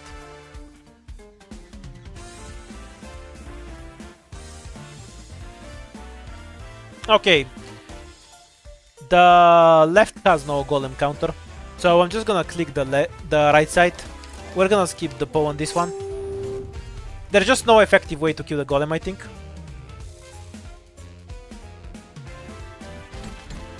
Sure, the resistors do arts damage, but arts damage isn't inherently an effective counter to golems.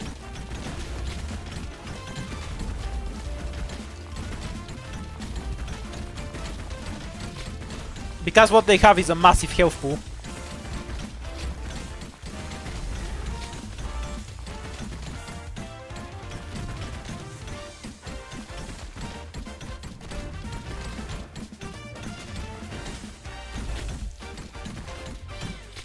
And even some of the hammers are left over.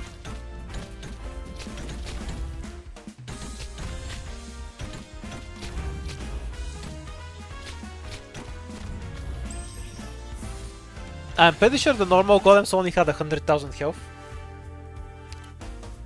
So they should only be 50,000 here.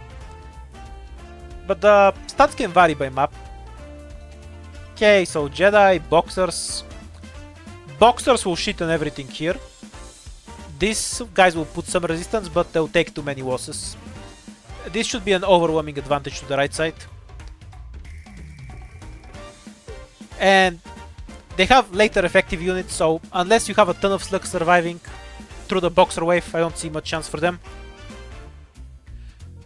My bet is an overwhelming win for the right. The only way they win is if all of the crabs tank all the boxers effectively, so slugs and sarcastic swordsmen survive to clean up. But even then, after that, the left has no front line. Should be a one-sided stomp for the right.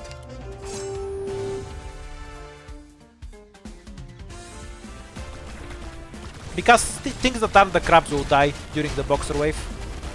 And then you have boxers leave past the crab shield.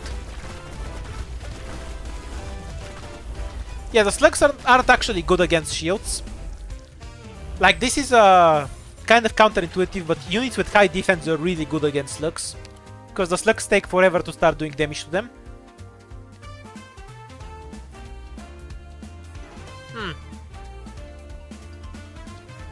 Alright, so we have 1 golem and 5 axes. The axes will reach the casters first and then immediately die. And then you have 1 golem against 9 casters and 7 resistors. Seems like a swift sleep for the left for me. I don't see what the golem side has. I'm not sure they can pull this through even with the second golem. This seems like a really one-sided fight to me.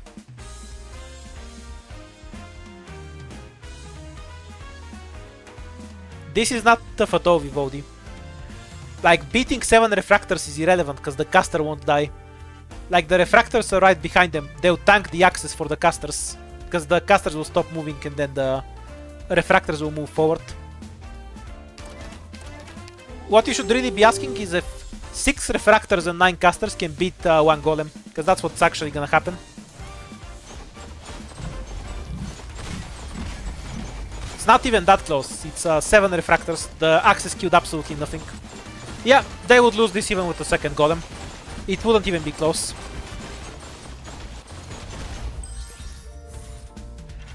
I'm not sure if they could win this with the third golem even. This was an insanely one-sided fight.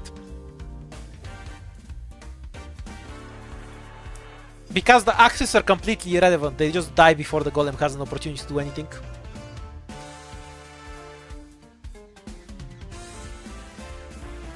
Okay, so we have 2 Jesseltons that do no DPS, 13 Archers that do no DPS, and 11 Boxers that are going to die immediately. I wonder how this fight will go. To be fair, I will point out that Jesselton is reasonably effective against Avengers. I do not think this will help, because there will be Boxers left over. And the left side does no damage.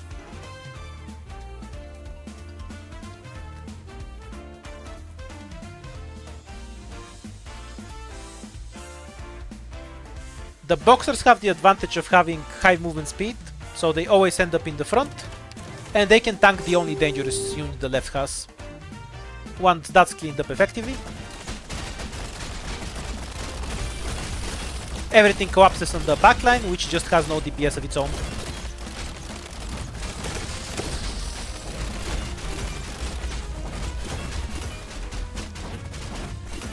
So, Jesselton is a reasonably effective unit against what he's fighting, but he just doesn't have the tankiness for this. Like, he's gonna get stuck killing a boxer for days on every single boxer, and you have Avengers there, Sarkaz. There's just no way.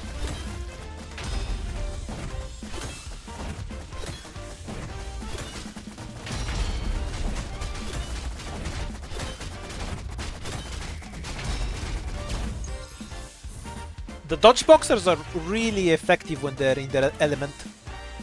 So if it looks like they can tank something for a while, don't underestimate them. Their own DPS isn't anything to laugh at. All in the night, always stay, always just what makes my day. Around 9, I think. Yeah, if Jesselton phases were reversed, he'd be much more effective.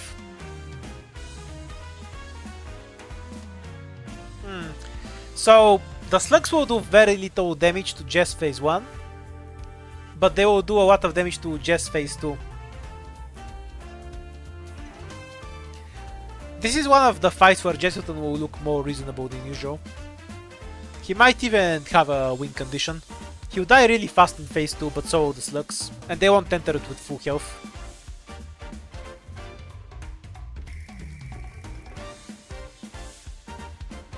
So, they both take 0 damage in phase 1 and a ton of damage in phase 2. It's a bit silly. But I think this is gonna be maybe not close, but I can't predict it well. Probably Jesselton. Because you have to remember the slugs won't enter the fight in full health. Yeah, close, but more people are going with Jesselton. Well, I think that's probably the correct bet. Because the slugs die really fast and their single target damage isn't ideal. So even though Jesselton will die fast in his second phase,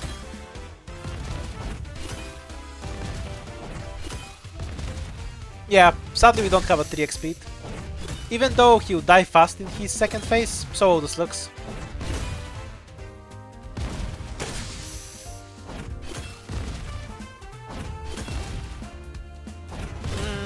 Looking by the pacing,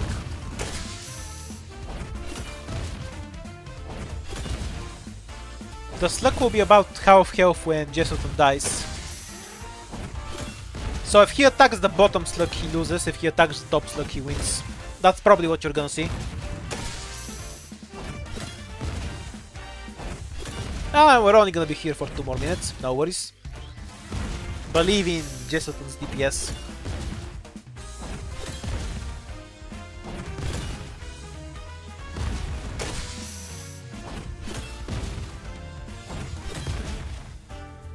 I can't tell whether he's closer to the bottom. It depends how his buffing works. If he's going here, he's closer to this one.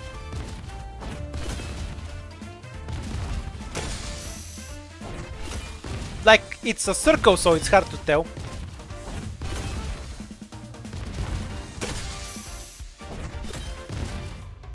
Wake up, the fight is about to end. Okay, he definitely wins if he kills the top slug. Next hit kills it. Yep.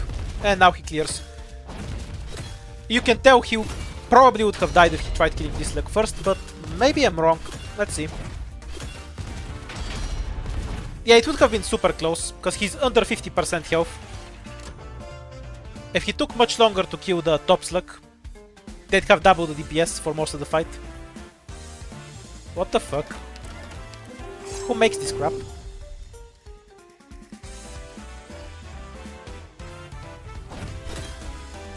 Why is this a Jesselton glazing stream? What the fuck is this shit?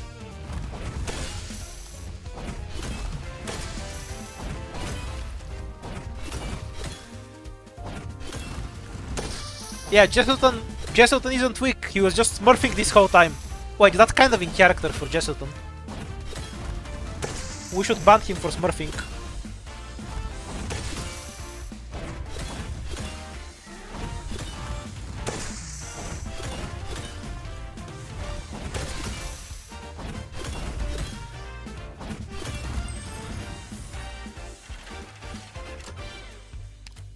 You know, it kind of weirds me out how often people mention Saria sowing Jesselton. You do know Saria can sow almost every boss in the game, right? The archers can't damage the boxers, I think. The boxers have reasonably high defense, so they're not gonna die quick enough. Maybe the messed up stats are wrong, and then the boxers will just die to the archers. But I feel like the archers just have really shit damage. So their only use is when they can frontline for a better unit. Yeah, that's too slow. It takes multiple volleys to kill one boxer. The fight will end immediately the moment the shields pop.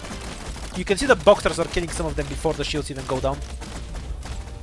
Way too shit DPS to do anything. No, I mean, Saria can actually sow most bosses in gameplay. Do you even use Saria, bro? Like, if the boss can be blocked, Saria can probably sow it. Okay, so 60 dogs against the AoE thing. Hammers are fucking horrible against dogs. The crabs are reasonably but not good enough at tanking dogs, I think. Especially with how the AoE is structured, I don't think it will hit enough dogs at once. I think the crabs will be dead before the AoE matters.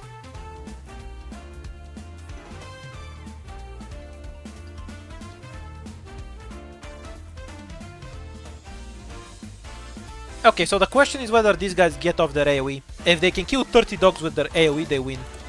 Most people doubt that though. Same for myself, because 30 dogs will not be on them. They're just gonna be hitting one dog in the corner, while all of the crabs are so safely demolished. Also, one of them is already dead, and the second. Even if they did get their AoE off, it would have only killed a few dogs. Zero chance.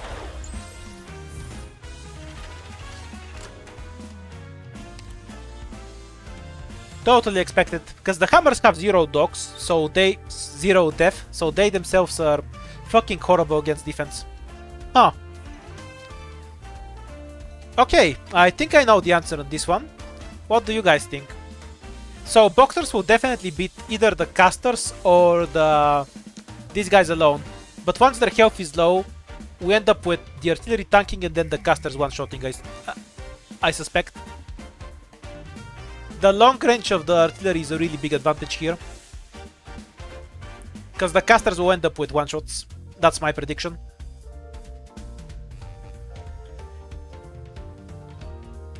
Then again, if a couple of boxers survive, that's all that's needed to clean up the fight. So, like, it's a really big number advantage, but the right side has the better composition for this fight.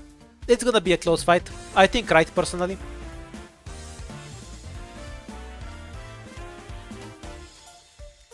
Okay, you're going with the boxers. I think the right will win. Let's find out. Because once the health gets lowered... Pew! Nope. Nope, guess it's the boxers. The artillery didn't do enough damage here.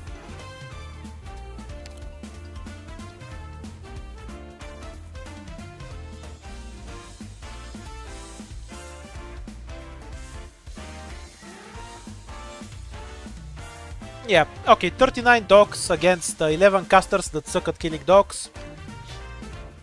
So, I don't see a win condition for the right. The crabs and the dogs cancel each other out, let's say. And then you're left with casters versus Junkmen, which we know the Junkmen win easily. I think the dogs will kill almost everything, because the dog number is way too high. But even if they manage to survive the dogs, they just have no answer to the Junkman. Don't see any win condition for the right side.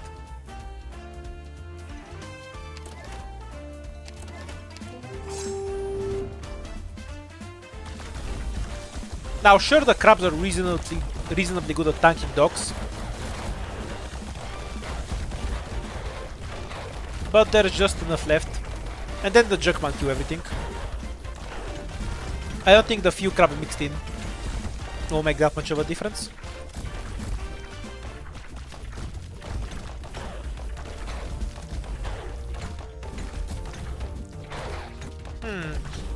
I wonder if there were 10 less dogs, would the right side win?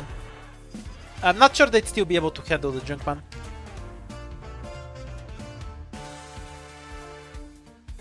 Alright, so dogs insta-kill all of the slugs and then kill Pompei and then the fight ends. What do you guys think? I think these slugs really suck against dogs, because by the time they elemental them, dogs will have killed several slugs. And Pompei doesn't add meaningful DPS to this. My only possible mistake here is whether Pompei can kill the dogs. I don't think so. I think the dogs will just do critical damage before the right side can do anything. Their damage on the right side is too slow for this. Seems you all agree?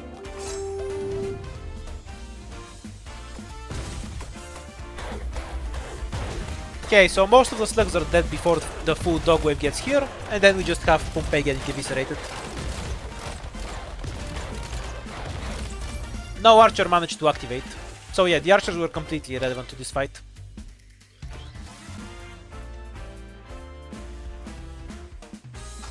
"11 boxers who can eat the dogs." So the dogs die to boxers right at the start of the fight. And then you're left with 5 casters and 5 Jedi against 4 axemen who are super buffed by the boxers with their own backline. Seems like an overwhelming advantage on the right side to me. Even with a greater number of dogs, like if there were 40 dogs, I think I'd still bet on the boxers. You have full powered axes plus a caster backline. So axes will beat Jedi, and then we have more casters. And the boxers will just completely demolish the dogs in the fight. Overwhelming advantage for the right, I'd say.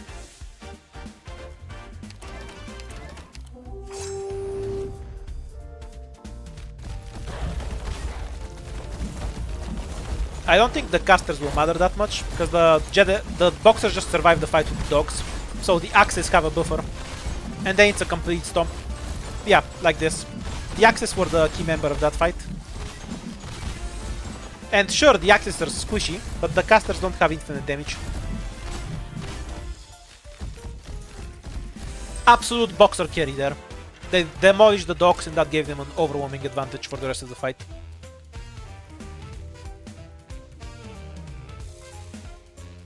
So 10 casters, 10 boxers, 4 reflectors against AOE, crabs, and there's nothing on this side that's particularly vulnerable to boxers.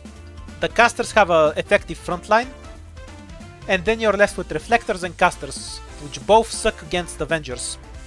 So the only question here is what will happen to the Avengers. If a high amount of Avengers survive, they should completely stomp this. So, will the Avengers survive fighting the boxers thanks to the casters in the backline? That's the question you have to ask. I feel like the casters will give the Avengers enough of an advantage to eat through the boxers, and then the Avengers will take too long to die for the left side to be able to capitalize.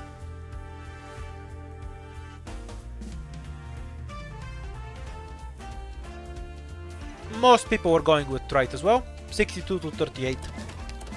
Let's find out. If the Avengers actually die, then the left side definitely wins.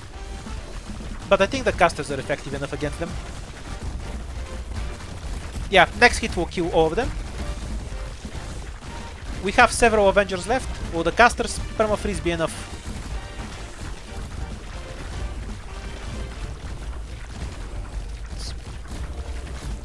This Avenger is the key moment. Okay, this side can collapse and the Avengers tank just enough. I think the AoE will have the advantage here. Yep. The Avengers aren't squishy enough. Okay, final fight. Will Chad finally win? 1 Golem, 9 Crabs, 7 Casters, 16 Trash Archers, 13 Tank Archers with nothing to tank, and 12 Sarkaz.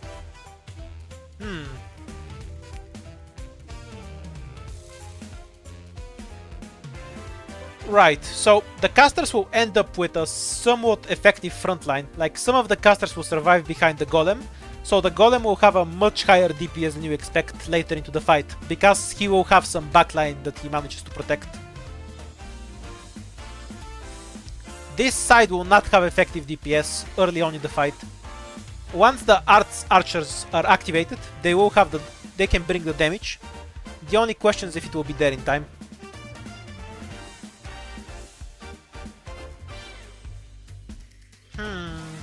Not too sure myself. I'll let you voting.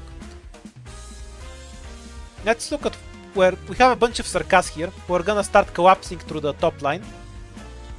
And then they'll just die to these 3 casters, because these casters have a lot of damage. So this Sarkas group will probably die. The crabs will tank the archers until the special ones activate. The bottom line, which is where most of the Sarkas are, will have the Golem tanking, so that one should eat through. And the archer shields won't matter because the Sarkas are melee and will die first. I think it's advantage right, because these archers are a liability. They don't actually matter other than soaking Golem hits. And the casters will eat through them really quickly. But my basic prediction is left side will win at the top, right side will win at the bottom. And then the Golem will play a pivotal role. Slight advantage for writing bets. Let's find out.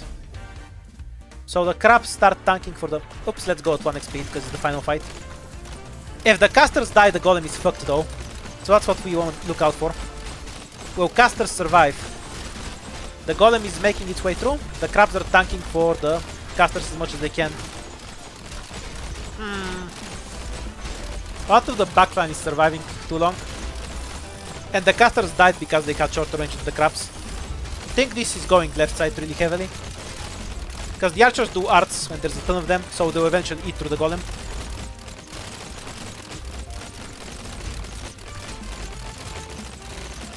Yep.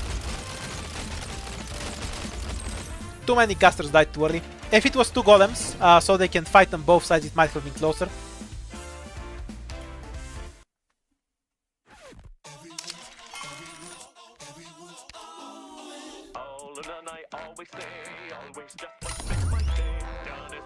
Let's keep the robbery going for a little longer at least. There's still people with money in the chat. We can't have that. Did I start the wrong map?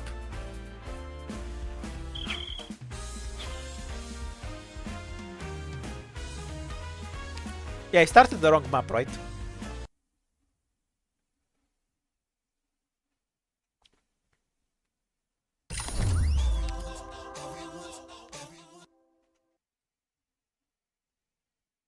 Yep, I started the other one. Let's go back to the real gambling then. The streets. I'll skip this one for you. We already know the outcome. We've seen it on this stream anyway, but it's also really predictable if you know anything about the units.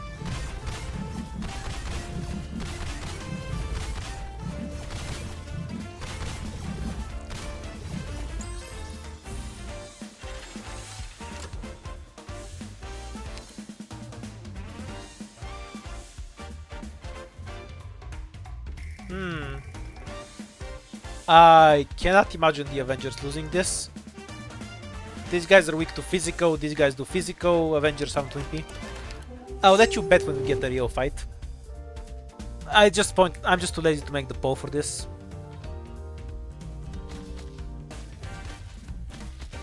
Oh, maybe we're wrong. Was I wrong? Nope. I'm not good at fake hype, sorry.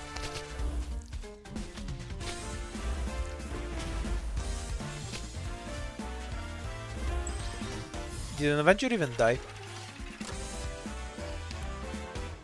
Okay, real fight please. Okay, this works. What do you think? Do these guys have high enough attack to go past the Golem's defense? So I think normally they have what, 600 attack. So they should have 900 attack here.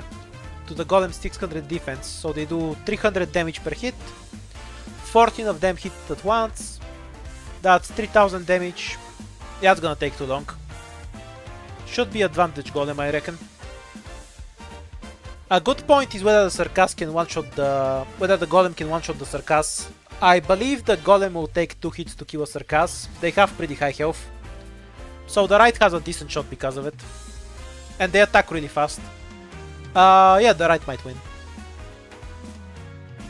Unless I'm dead wrong and the Golem has 800 defense. If the Golem has 800 defense, then they do 100 damage per hit and can't do anything. But I'm pretty sure this Golem had 600 defense, right? Slight advantage to the right, it seems. Okay, if I remember that the Golem has 600 defense correctly, then the Golem will lose. If it has 800 defense, it will win really easily.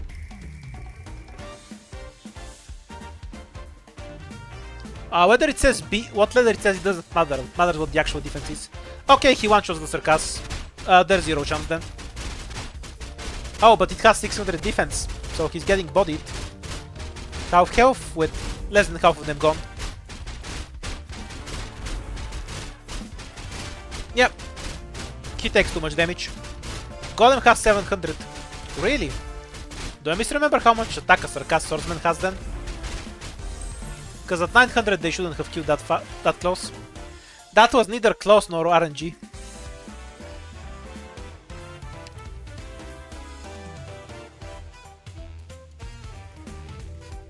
"32 slugs against frontline and other slugs."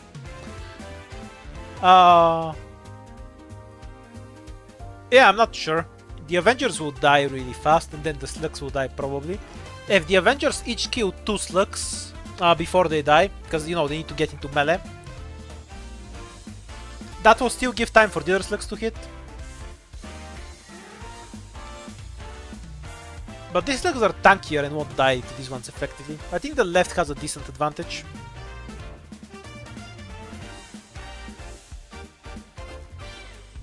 Because most of the Avengers will die as they get into melee, and their extra damage won't really help them much, because they're attacking many squishy targets. And many of the fire slugs will die before the Avengers anyway. Yeah, I think the left has the advantage here.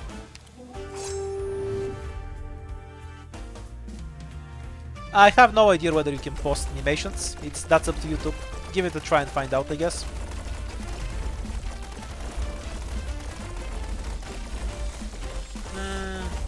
That's over. Left wins. Because none of the Avengers have any defense left.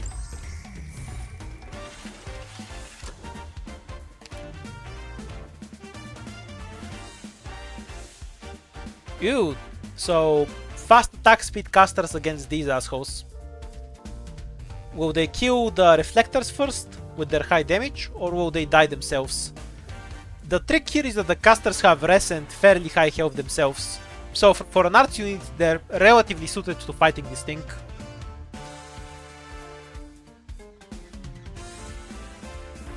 Really, they only have 600 attack, so 900 in this mode. I agree with the 9 golems being a lot of golems. But I think they barely kill a caster one-on-one. So it might turn out closer than you think. Maybe I'm wrong on how effective these casters are against these golems.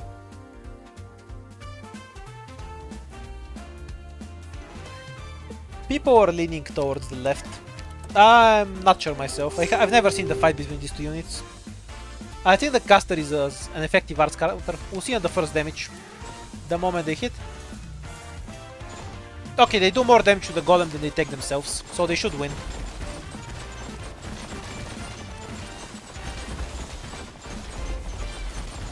Yep, casters win. Because of the rest, they do more damage to the golem than they take themselves, so the reflect isn't enough to carry the golems through this fight.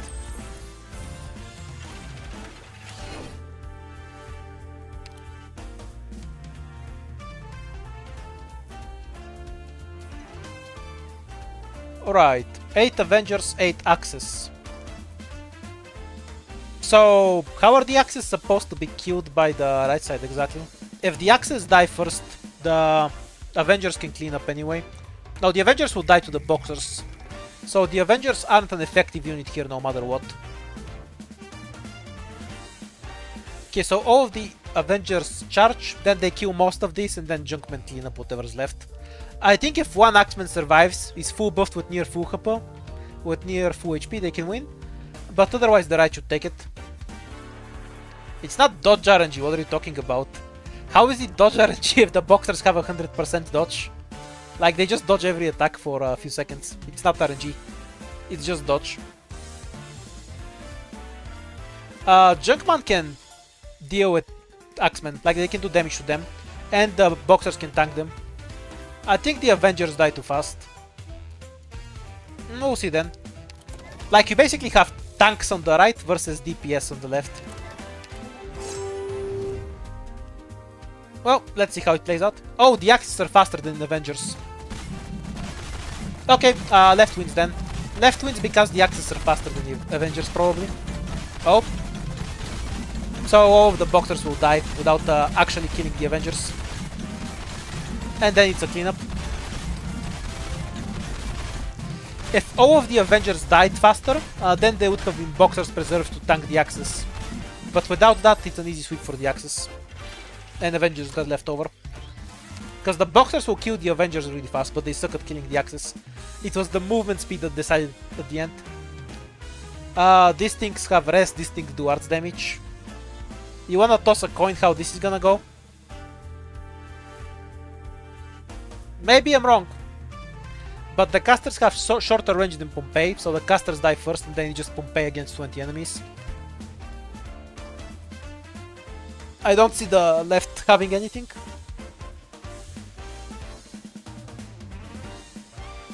How have you never heard that it's 100%? That's just how those boxers work. When they go below a certain health threshold, they dodge every attack for a certain amount of time. I think the Sarkaz casters will coach it out. Most of you seem to be not Sarkaz casters, Quappers.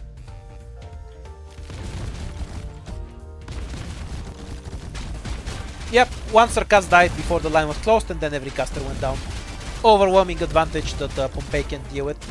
The Jedi are pretty relevant to this fight. They just didn't have answer to the Sarkaz swordsmen.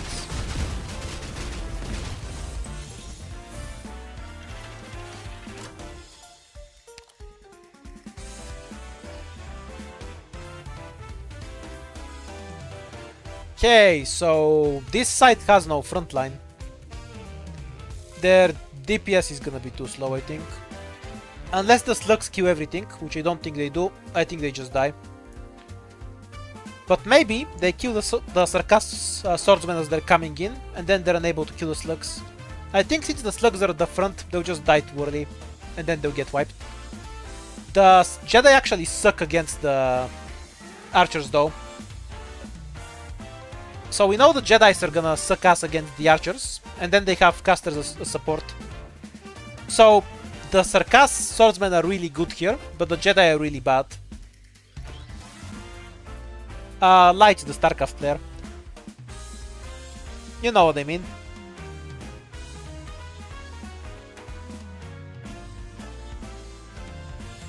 Yeah, it's purely a question of how many of these Sarkaz swordsmen die. If Sarkaz can eat through the sluggies, then left wins easily. If they can't, right wins easily. I think that's enough Sarkaz to go through though. Let's find out. Well, these are obviously dark side Jedi, what are you talking about? Their swords are red, dude. Yep. Slugs frontline, they all die. And now, will the archers be able to carry the fight, or will they get melted by Sarkaz? Seems like a pretty easy win for the Sarkaz once again.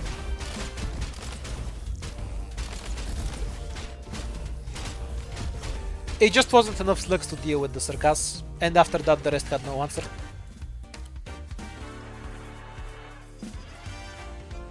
Dogs that will instantly kill all of the slugs, leaving 50 dogs and 12 junkmen against 6 Jedi.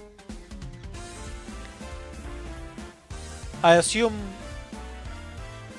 you all bet on Seobe?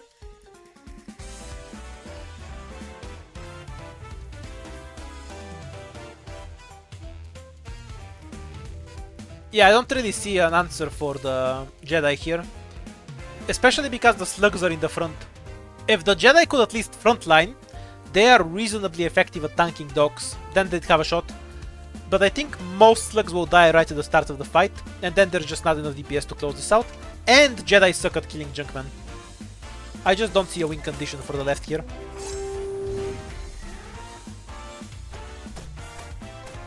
I could go to 1x speed to avoid the whack, but I won't.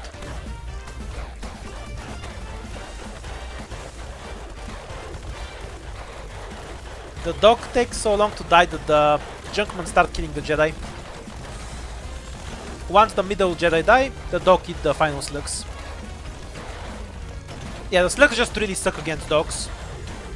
That's all there was to this fight. If it was just dogs, they might have had a shot, because dogs kill Jedi really slowly, as you can see. But with the Junkman adding their DPS and stomping the Jedi, there was nothing left.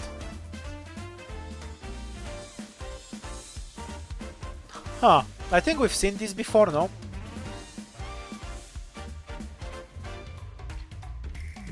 Okay, so we have the possessed dying really fast at the start and getting kind of countered by the defensive archers and the massive physical damage. After they're down, we have slugs with no front line against a bunch of archers. And then we have casters against a mix of archers and Jesselton. I don't think the possessed are effective here. So I feel like they won't queue enough to even out the numbers afterwards. And the slugs just die too quickly to range units to be able to fight back. I think I'd bet on right here, yeah. Maybe the casters have the advantage because they're relatively tanky. Well, most from chat have picked the left side. I'm picking the right myself. Let's see if chat is smarter than me. Well, probably, but that's not much of an achievement. A lot of the archers melt before they can properly tank. But now the Sarkaz are down. Too many slugs are left over. Left side wins.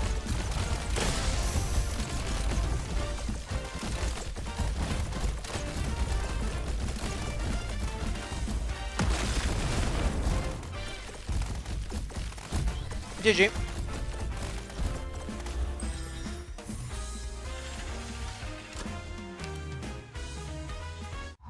The archers still died too quickly. I was hoping the archers would do better than against the slugs, but they failed to bring it, because a lot of them died to the possessed ultimately. It's important to remember that the Jesselton archers have a shorter range than the Maria Nero archers, so they can't actually tank for them.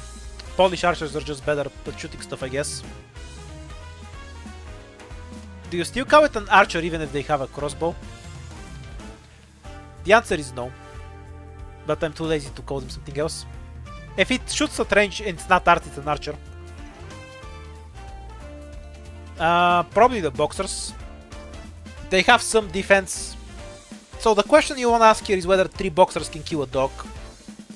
And the answer to that is probably yes. Sorry, whether 1 boxer can kill 3 dogs. I feel like the boxers will just win this. Let's find out. Like the dodge boxers, they attack really fast. Nope, they lose. They die too fast. Just don't have the defense to pull it off, unfortunately.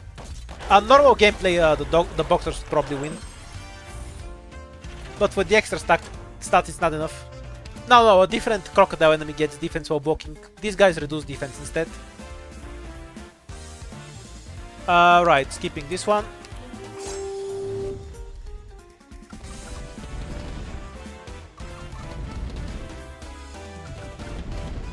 Enemies have half health, but 1.5 attack.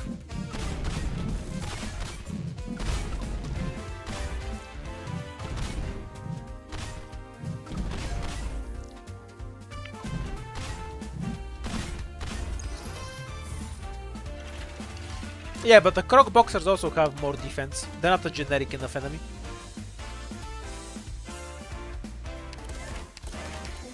We'll get a real fight soon, don't worry. Maybe I should have let you lose your money on dogs though.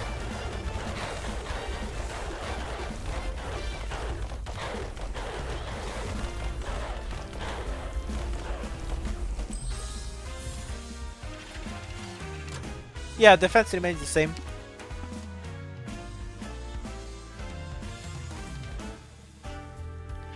Okay, so we have dodge boxers. I think the left should win easily. The Axes won't do meaningful damage in the fight by the time these boxers activate, and then these boxers hit everything. And these ones tank better. I would bet on the left. Simply because the Axes won't be able to do anything. They're countered by dodge and many units. Right is outnumbered and outgunned. I think these boxers will beat the crocodile boxers to begin with. They're all clustered together, so it won't matter after the first few. If one prism boxer survives, that's enough to clean out the Axes. In a sense, the dodge boxers being in the back is better. They don't waste their dodge right at the start this way. Let's find out if we're wrong though. We need one boxer to survive. We have survivors at the bottom. Okay, they got it.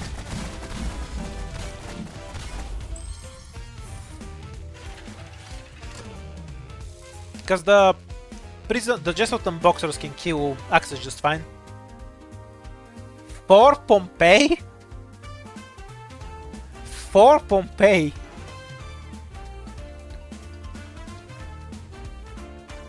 Why is there 4 Pompeis?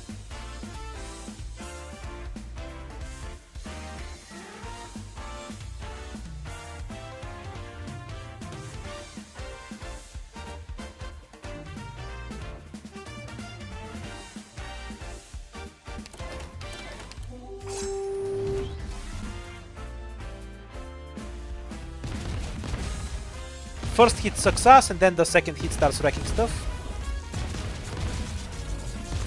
Once they're in melee, Pompei start exploding.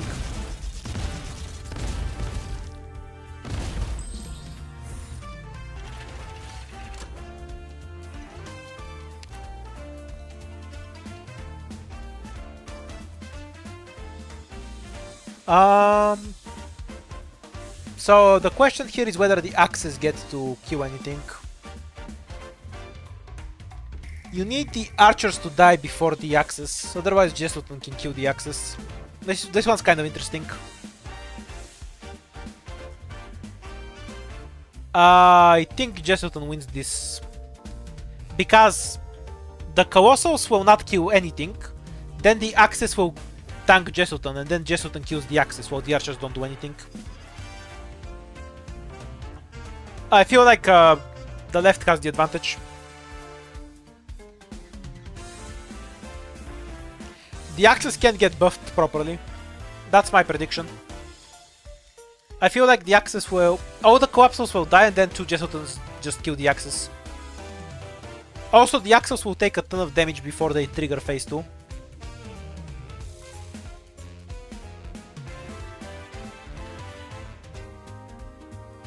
Pretty close. I'll let the vote go for a bit low. I think the left wins this. If the Axes could get buffed, they would win this really obviously. I just think the Axes will die before the archers, so they don't have access to their buff.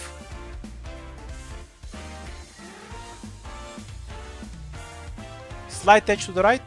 I'll give you a few more seconds for the votes to come through.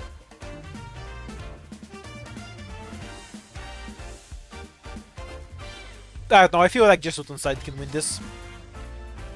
They can win this explicitly because Collapsos really suck, so none of the archers are gonna die. That's what I feel. Well, you're giving a slight edge to the right. I think the left will win. Let's see. So, first the Collapsos die without doing anything. This in no way benefits the Axes.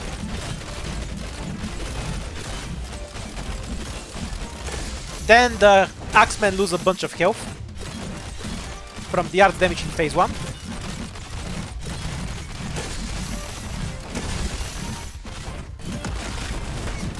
And then they enter phase 2. And the Axemen simply can't get through Jesselton's defense. While they're dying too quickly to the double DPS. Told you it's left.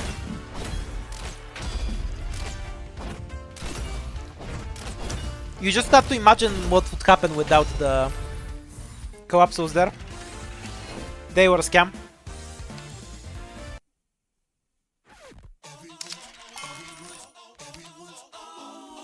All in the night, always stay, always just what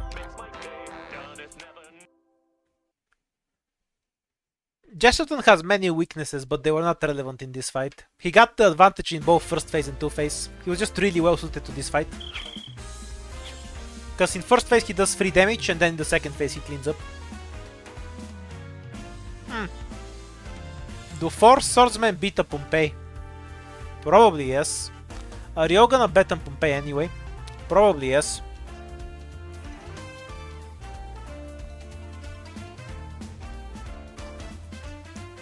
$50 res is a lot.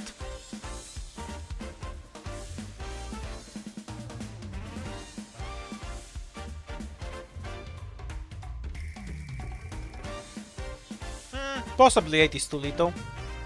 But like 4 per Pompei seems like a reasonable amount to me. Most votes towards Sarcast Swordsman. Let's see if the majority is wrong. They will definitely win if they all focus on one Pompei. But we have 5 on one of them. That's good enough. Once one of them is dead, the DPS is low enough. Pompei always win, huh?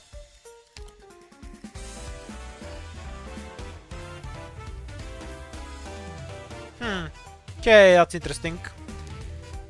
I think this... So the question is how many hits from a caster does it take to kill them? If it takes 4 hits, they're gonna die. If it takes 5 hits, they're gonna win. The caster on the bottom will definitely win, because there's one caster here and one caster here, so it's 2 against this group. And then they have 1 left over.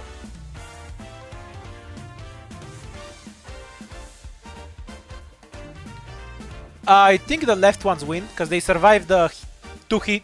I think they survive the 3 hits they take while charging, and then they just nuke them and win really easily. I think this is an overwhelming advantage for the left. Like, if it was 70 against 30, the right side will win easily. But 7 versus 3 doesn't work the same way.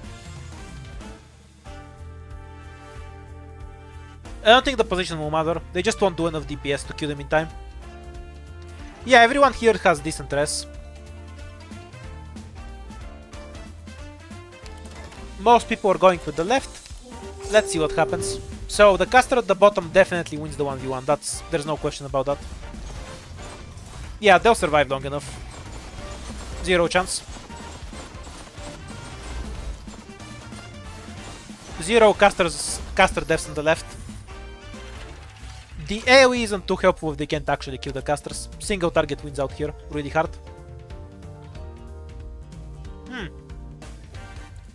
5 possessed against 29 slugs. Pretty sure the slugs have the advantage here because they're ranged and they'll proc the... One elemental proc will kill the possessed. I don't think the possessed can get through all the slugs before they die from elemental procs. A bad matchup for the possessed, I think.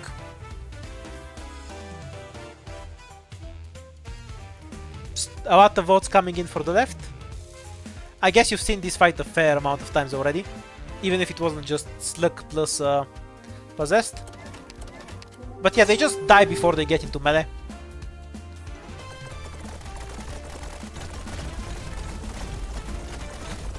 It's close enough to killing them. You don't need to actually kill them because they bleed.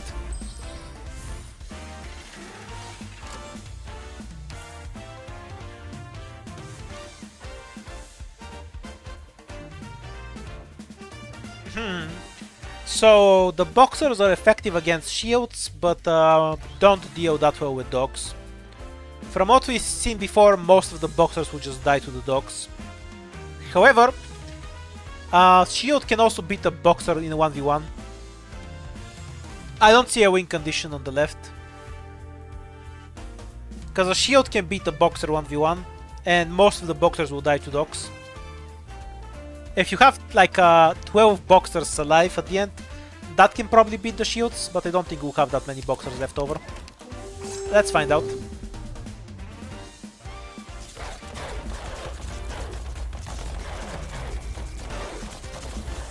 Okay, maybe the boxers will win, and we were dead wrong. Because there's a lot of boxers left, and they can kill the shields eventually. Is there too many shields? This is gonna get kind of close. The shields have really damaged defense, but they're all at full health. Now the shields win. The boxers will die before they get through their defense. Closer than expected. And you are all overestimating the dogs, but the shields squished it out.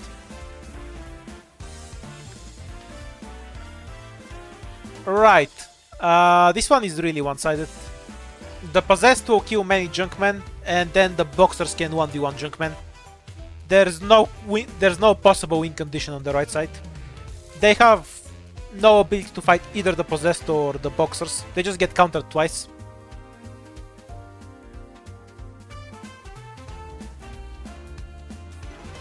Left is both too tanky and has too much damage. Insanely one-sided fight.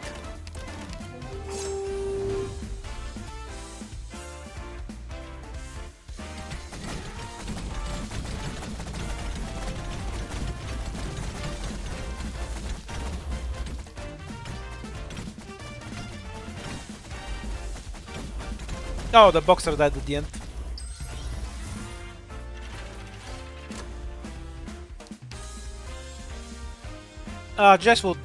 If Jesselton was on the right, that's actually an interesting question. Because he'd be useless at the start, but then he would take forever to kill the boxers. That would make for an interesting fight, yeah. Alright, so the question here is whether the Golem will get perma-slowed. We know the hammers are effective against the Golem from a previous fight. And we know the arts casters can freeze stuff a lot, so they will really neuter the DPS of the other casters.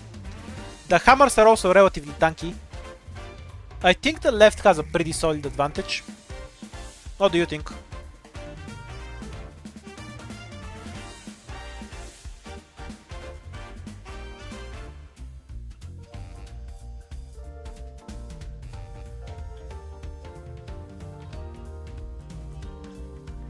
I think there's too much crowd control for the Golem to be effective, and the casters won't get through the hammer's health. Hammers are effective against arts. Most people are going with left. Same for me. Let's see if we're wrong.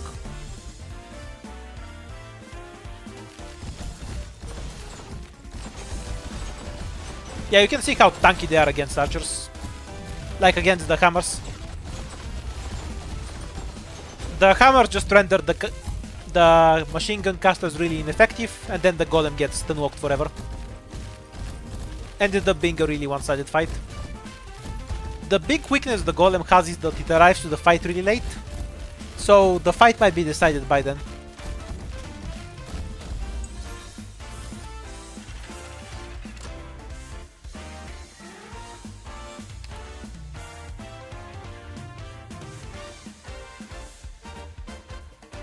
Boxer match, boxer match.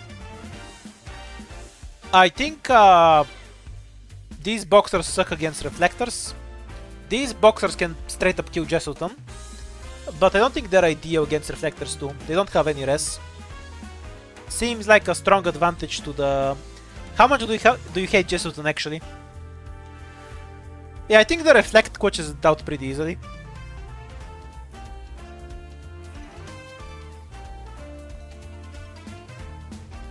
Though the reflectors will absolutely melt themselves, so they do have some issues.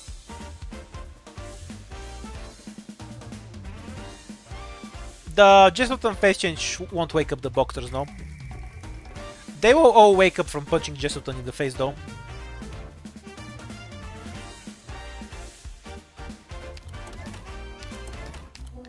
So these boxers will kill the Jesseltons. Oh, they won't because of the face transition. Okay, the left side is fucked. Because the Jesseltons will be left over. So Jesselton starts the face transition at some point. They couldn't even kill the second Jesselton. No chance. The boxers are just too slow and everything here does arts. Too one-sided. It wasn't even the reflectors, the boxers couldn't effectively deal with Jesse. Because by the time they woke up, they took massive damage from his arts. 57 dogs against trash. There's a Jesselton here. So what do you hate more? Dogs or Jesselton?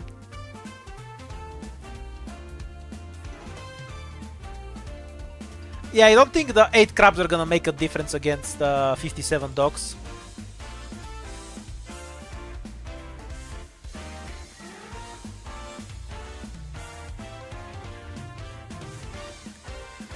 Is anyone gonna vote for the right? Yes, some people voted for the right. This is a protest vote against Jesselton, I assume. Because no sane person would bet against that many dogs, when there's nothing that can fight the dogs. Okay, let's find out what's gonna happen. Will the crabs in the backline protect everything in front of them? It appears that the crab will not in fact protect everything in front of them. And the dogs will win. Will Jesselton get to do anything in this fight? He attacked a slug. Will he kill a slug? Jesselton killed a slug! 2 slugs! Double kill for Jesselton. And what a turnaround. Jesselton actually got a kill. Nobody could have seen this coming.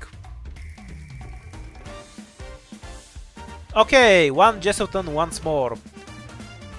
These shield dudes will fight reasonably well against the boxers, but will get absolutely melted by the Pompeis.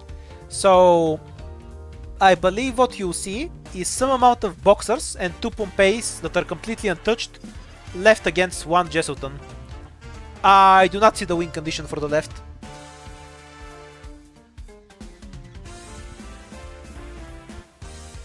Like, all of the units on the right side can attack all at once, while Jesselton will fail to do damage because he's in phase 1.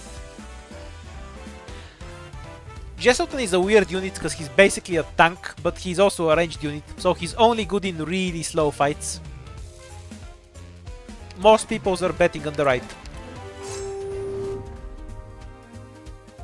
So first these boxers go in. A lot of them will body it, but a couple will survive and eat all of the shields. The Pompeis are absolutely destroying all the shields from the back. Oh, do the boxers suck? Jesselton wins! We already know this. That's just how the magic works. Wait, shit. Will Jesselton lose here? If the shields die, Jesselton might lose. If the bottom Pompei survives. No, he died.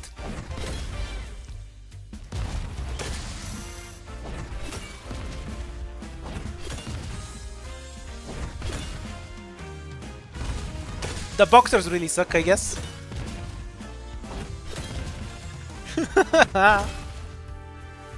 The worst part of it was how the higher DPS boxers charged in first, because they have higher movement speed. And then they all died horribly. Right, since we're all gonna lose, I'm gonna spare you the suffering of watching how you lose. And we'll just start the next round.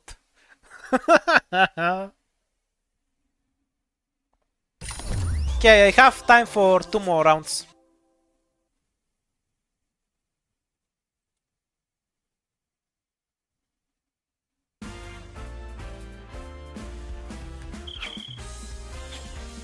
We are not allowed to show Jesselton winning, I'm sorry. And now we're going... Instead of that, we're now going to show Jesselton winning.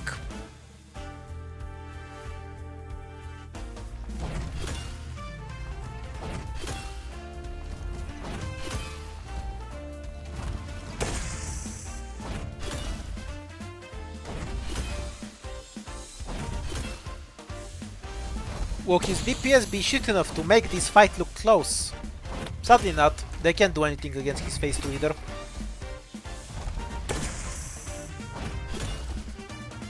I wish the casters had a bit more DPS so he could go phase 2 and kill them faster.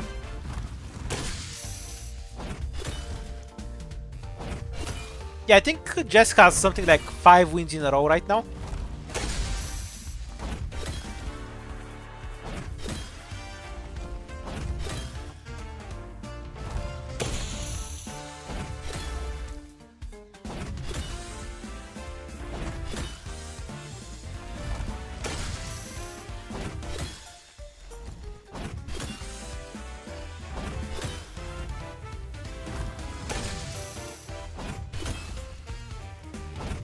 Couldn't even face to him. Another win for Jesselton. The MVP of this tournament, apparently. 24 against 4. These aren't Lava Slugs, so it should be a one-sided stomp. By the time they hit 0 defense, half the slug will be dead.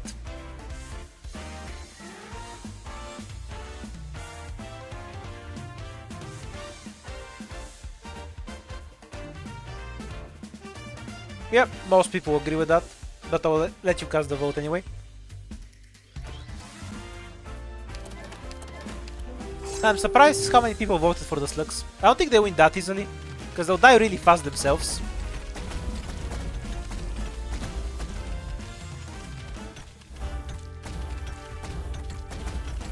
Guess we're wrong, slugs wins. Yeah, slugs won really easily, yeah. One slug left.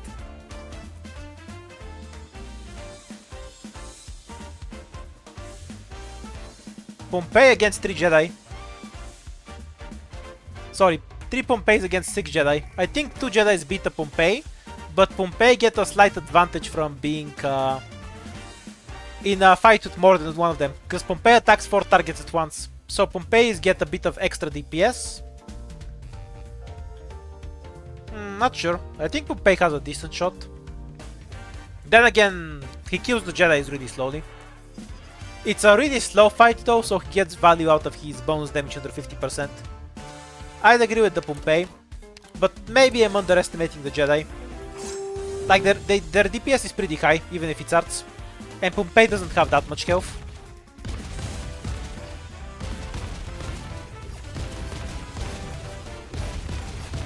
Yep, the Jedi are definitely gonna die.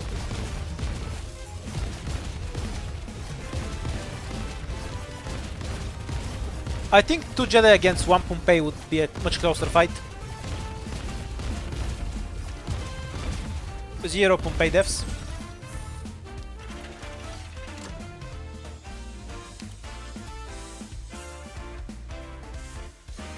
I don't think it matters how the Jedis group up. The Pompei just have AOE damage, so they win.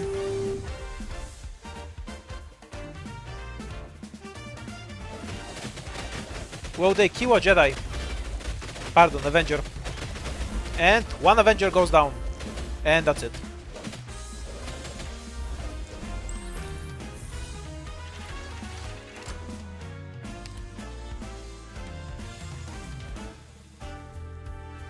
Two Golems against 2 Pompei.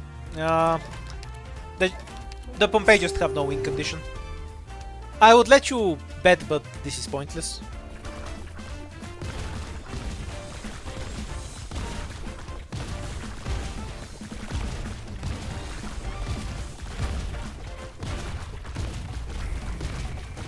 Do you think it would be close if it was 1 Golem?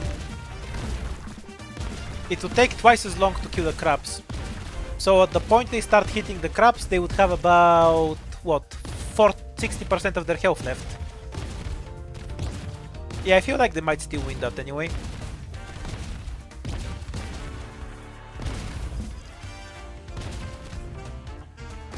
And then by the time they finished killing, they would have lost another 20% of their health, I think. Yeah, I think a 1 Golem would still win this fight. They just go under 50%. So, casters kill all of the slugs, and we're left with Junkmen against Jesselton. Do Junkmen beat Jesselton?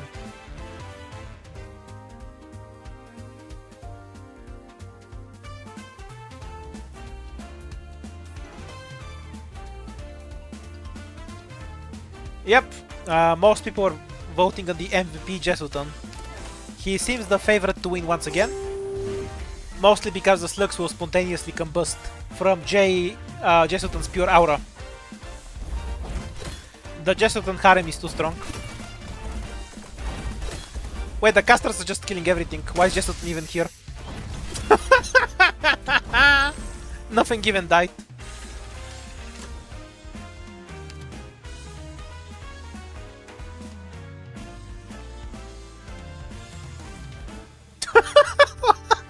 He just keeps winning! Why does he just keep winning?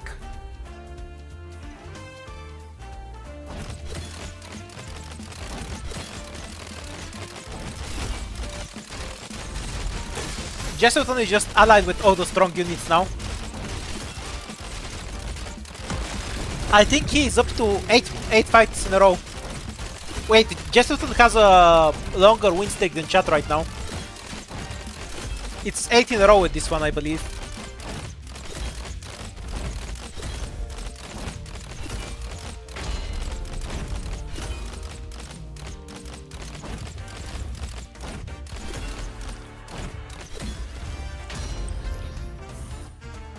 Yeah, just be on the winning team. You don't need to actually be a good unit. Great strategy from Jesselton. Okay, there is no Jesselton here, so the outcome is unclear. One side has golems and the other side doesn't have golems. Do you actually want me to make a poll for this? I can't be bothered. No, what is this fight, man? Like, you have reflectors against the... and the boxers will kill almost everything themselves. What is this fight, man? It's so unfair. Holy shit. Like, the golems aren't even the relevant part of the fight. Every single unit on the left was an effective counter to everything on the right. That was one of the most one-sided matchups I've seen.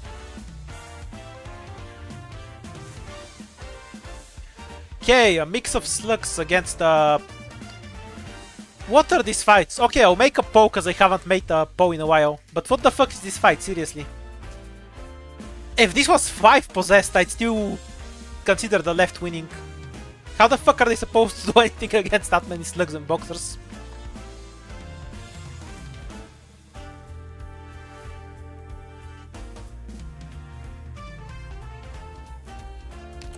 Yeah.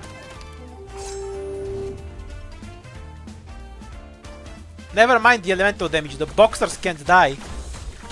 So the slugs actually have a front line to murder everything for once.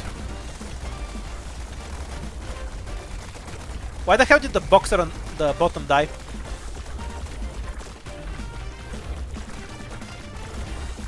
Wait, they might actually lose. That'd be pretty funny.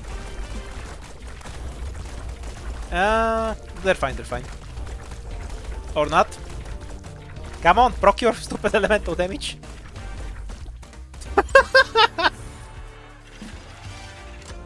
Oh yeah, the boxers can get one shot by possessed. I forgot.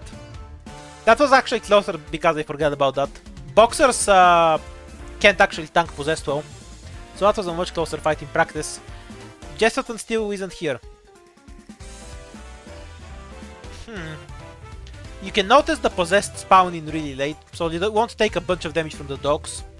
The dogs will eat most of the slugs. I don't think the right has a good answer to the volcano slugs that will be left over. And then the volcano slugs will have an effective front line. I'd bet on the dog side.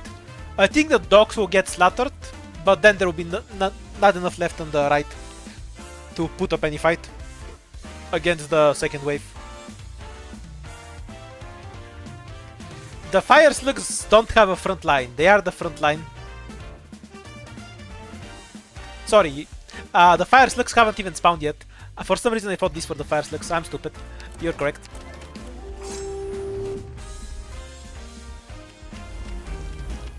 Possessed are reasonably effective against dogs, but even once the dogs are gone, you get an effective front line, and the Jedi get killed by Elemental. Bottom side is doing kind of well, but nope, it's collapsing. Not enough stuff on the right.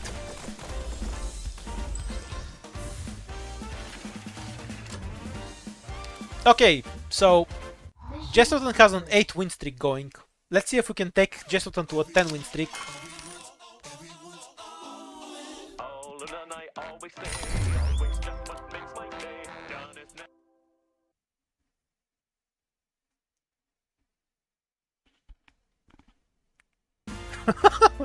You miss Jesselton.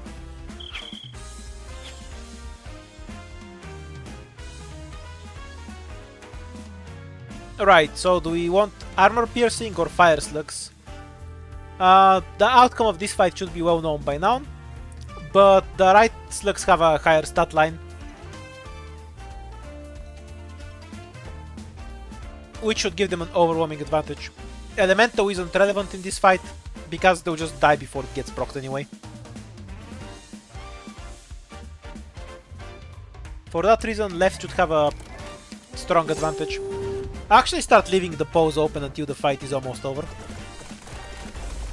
I don't see why I'm closing them early anyway.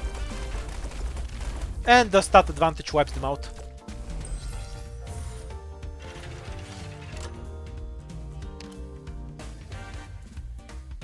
Two Pompeis against 38 dogs.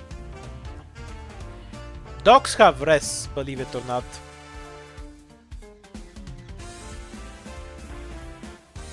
So being Pompei here kind of sucks. And Pompei can ultimately only hit 4 targets at once. I don't see a good advantage for Pompei.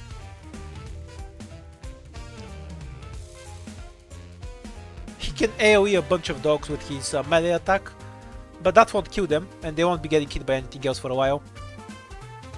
Oops, I closed the pole. Bad habits die hard. They damage a few dogs and then they get eaten alive. One-sided stomp.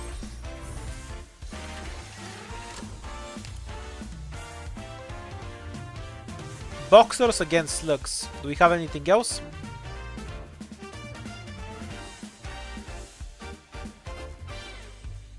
Really, for me the pole shows up at the top rather than the bottom.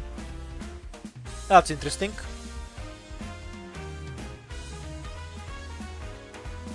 Right, so what do you think? The boxers should be able to eat through them pretty quickly, but they also walk kind of slowly. They will definitely not be able to activate their second phase though. Probably boxers, I'd have to say. Majority are going for the left. Let's see what happens. I don't think two slugs beat a boxer, so ultimately you should get a similar outcome. Though range units scale better in large groups than small ones. Ultimately they just don't eat faster. They don't eat through the group fast enough. And their range isn't long enough to make a meaningful difference. Right. We'll skip the poll. Or maybe we won't. Am I sure the Sarcasts will win here? I mean, they'll get AoE to hell and back. I think the grouping isn't great for the casters. Because you have 3 Sarcasts split off, kill this one, then come from the top. Some amount split off, fight the bottom. The Sarcas will enter the line so they won't all get AoE. And you end up with like 5 Sarcas fighting 2 casters effectively. Yeah, I think the Sarcas will win. That's probably worth the polling. It's because of how they split up. They're not all in one group, so the damage isn't shared. 0 Sarcas deaths, but if they were all grouped up, they could reasonably lose this. There's no reason for them to clump up. You can predict the movement based on where the enemies have spawned for the most part. Right, so we have a mix of high damage boxers. This time the slugs have some frontline in the archers. That's all well and good, but if too many slugs die, they don't have an effective counter to the Junkmen coming right after. The archers do not do damage. And the slugs will die for the most part before the archers. I do not see a good win condition for the left. The boxers will do critical damage and the Junkman will clean up. That's my prediction. If the archers were in the front and the slugs spawned later, it would be different. But as it is, I think too many slugs will die and they won't be able to clean up.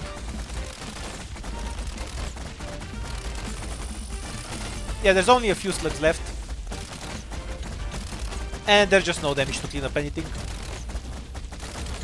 The boxers may have won this on their own. The archers are just too ineffective when they can't tank. Oops, forgot to close this spot. Jesselton is back. Alright, this is kind of interesting. Will the Jesselton 8-win streak be finally broken? So, from multiple previous experiences, we know Jesselton can kill 2 Pompeis. So the only question is what happens with the boxers right now. 11 Crocs will do their DPS faster before they activate, but will take more damage from the Pompeis. Jesselton will add his own little bit of damage, so it's just down to which boxer line collapses first. The majority is voting against Jesselton right now, and seem to trust the boxers more.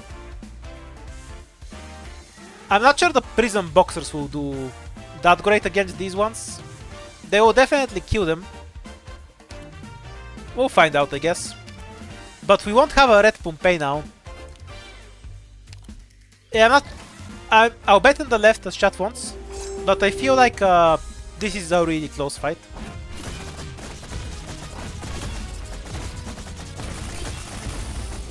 Because Jesselton will help kill out of the boxers. Yeah, I was wrong. Poor Jesselton got bodied. The normal boxers couldn't provide enough. The win streak is ending. Tragic.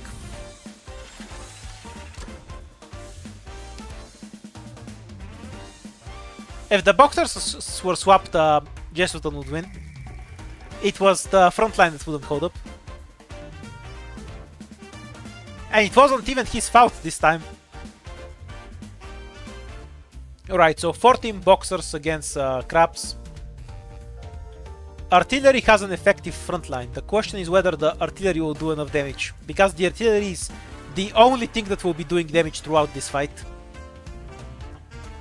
Yeah, I'm not sure the right one is that easy, because you have a melee unit and a ranged unit. They'll split apart.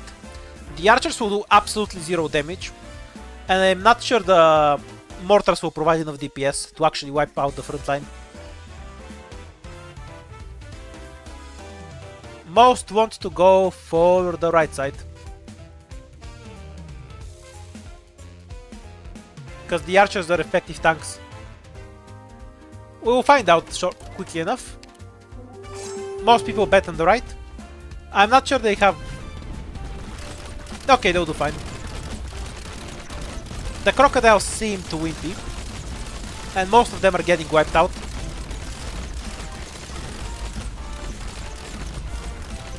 There is no arts damage here, but the crocodiles couldn't pull it through.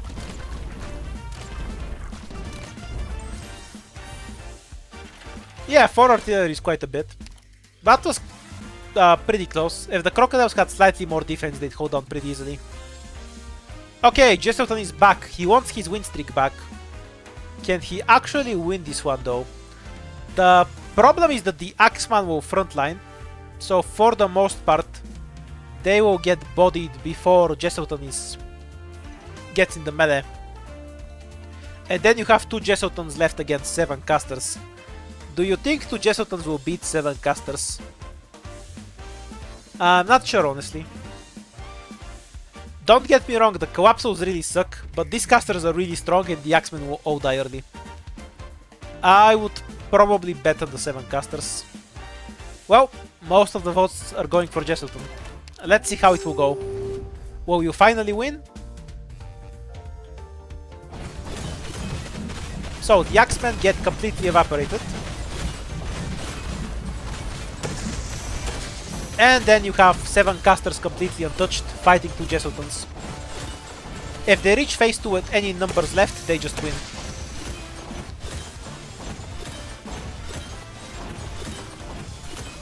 You think the phase 2 Jesselton beats the casters?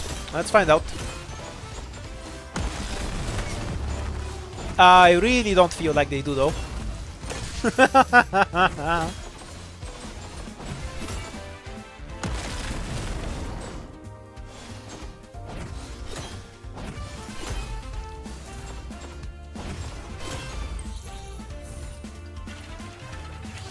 GG's. Okay, 10 minutes before I have to go. One more round.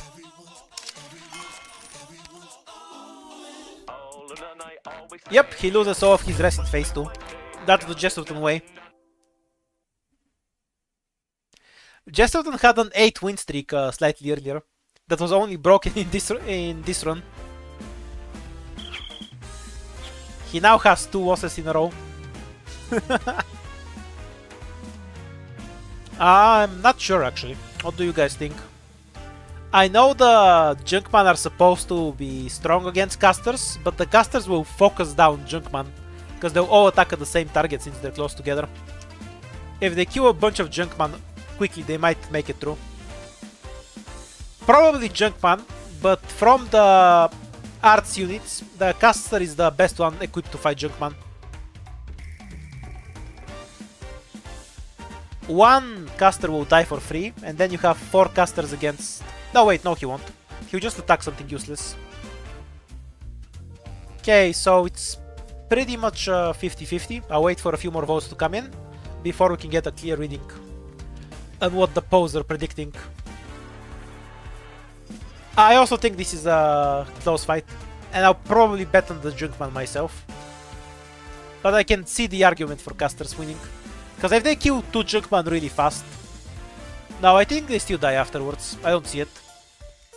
Because they kill 2 Junkman, but then their DPS lowers, then they'll die. I don't think they'll last long enough for a secondary vote.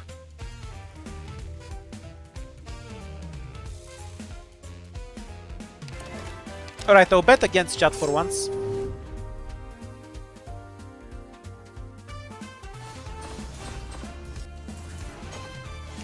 Their defense is not very good at all. So they kill 2 Junkman during their skill, and then their DPS goes down in the shitter and they die. Oh well, their skills last for a long time, but not long enough. Okay, they killed 3 Junkman before they all died.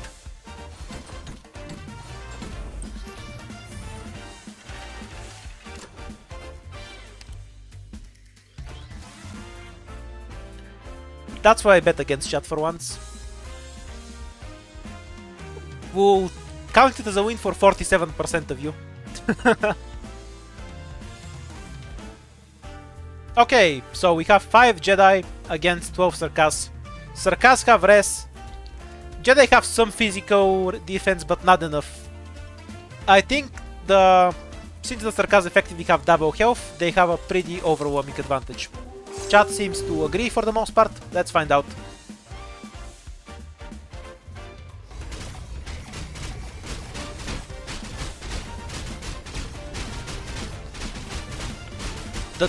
Yeah, they just take too long to kill one Sarkas, and they're all dying before they can reduce the enemy DPS. With a small number of units against a large number of units, it's about how quickly they can reduce the DPS.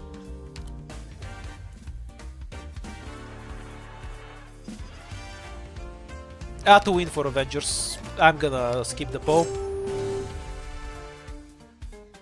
Though I'm sure some of you are curious how many of chat will bet against the Avengers. I'm gonna blindly assume not many.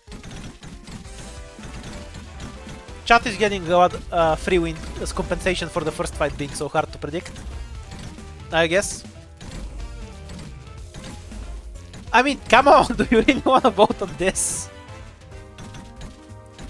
Do you just want free wins? The votes. Beating the lizard brain in a vote isn't an achievement, you know?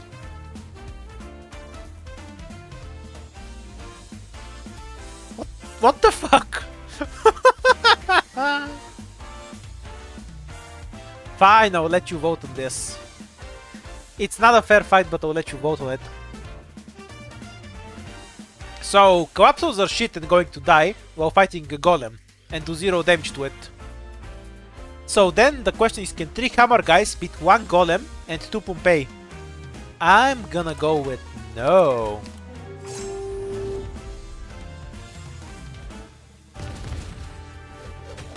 One Pompei is gonna sacrifice to protect the Golem buddy.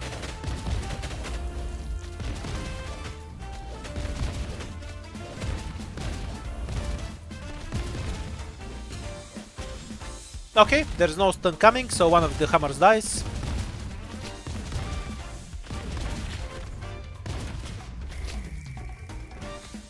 You think they're actually gonna win?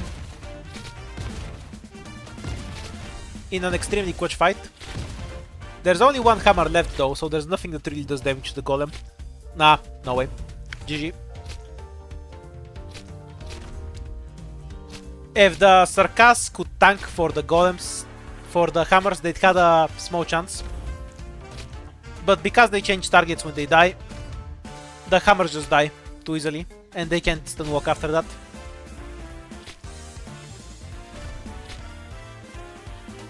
The hammers are really effective against Pompei though, damn.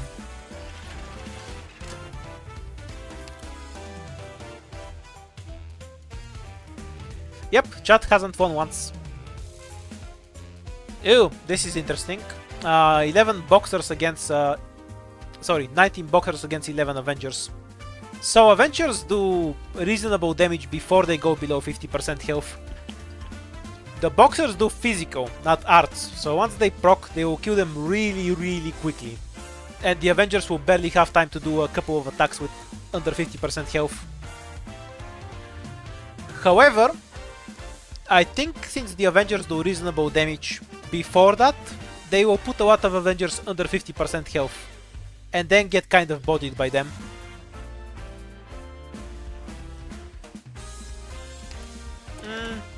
Most are going with boxers. I can see the argument, yeah.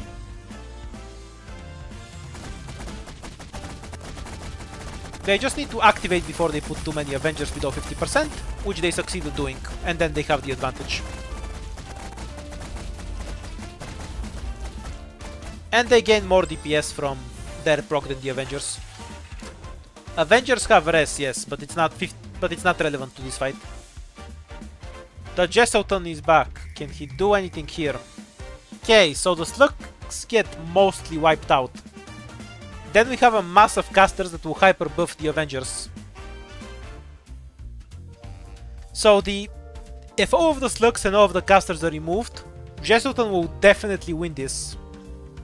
I'm not sure what's going to happen now because the slugs will be destroyed with casters. Will Jesselton be able to tank? I feel like Jesselton has a pretty strong advantage in this fight. The slugs will be ineffective. The second phase is a strong counter to the Avengers, and the freeze will block a lot of Avenger attacks.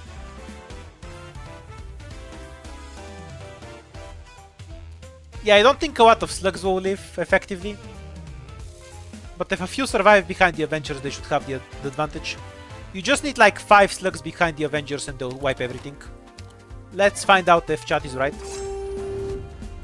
The problem is slugs walk faster than Avengers, so Avengers end up falling behind, and then most of the slug gets completely bodied without doing anything. We have 5 slugs surviving currently. Oh, 6 slugs. Better than expected? Yep, that's all we need.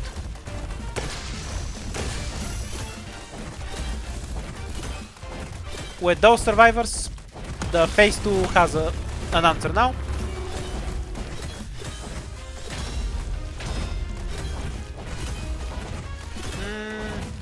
Might be dead. A few of the slugs died and screwed it up, but one of the Jesseltons go down. Almost no frontline left, and Jesselton wins once again. GG chat. You should have believed in Jesselton there. Close fight though.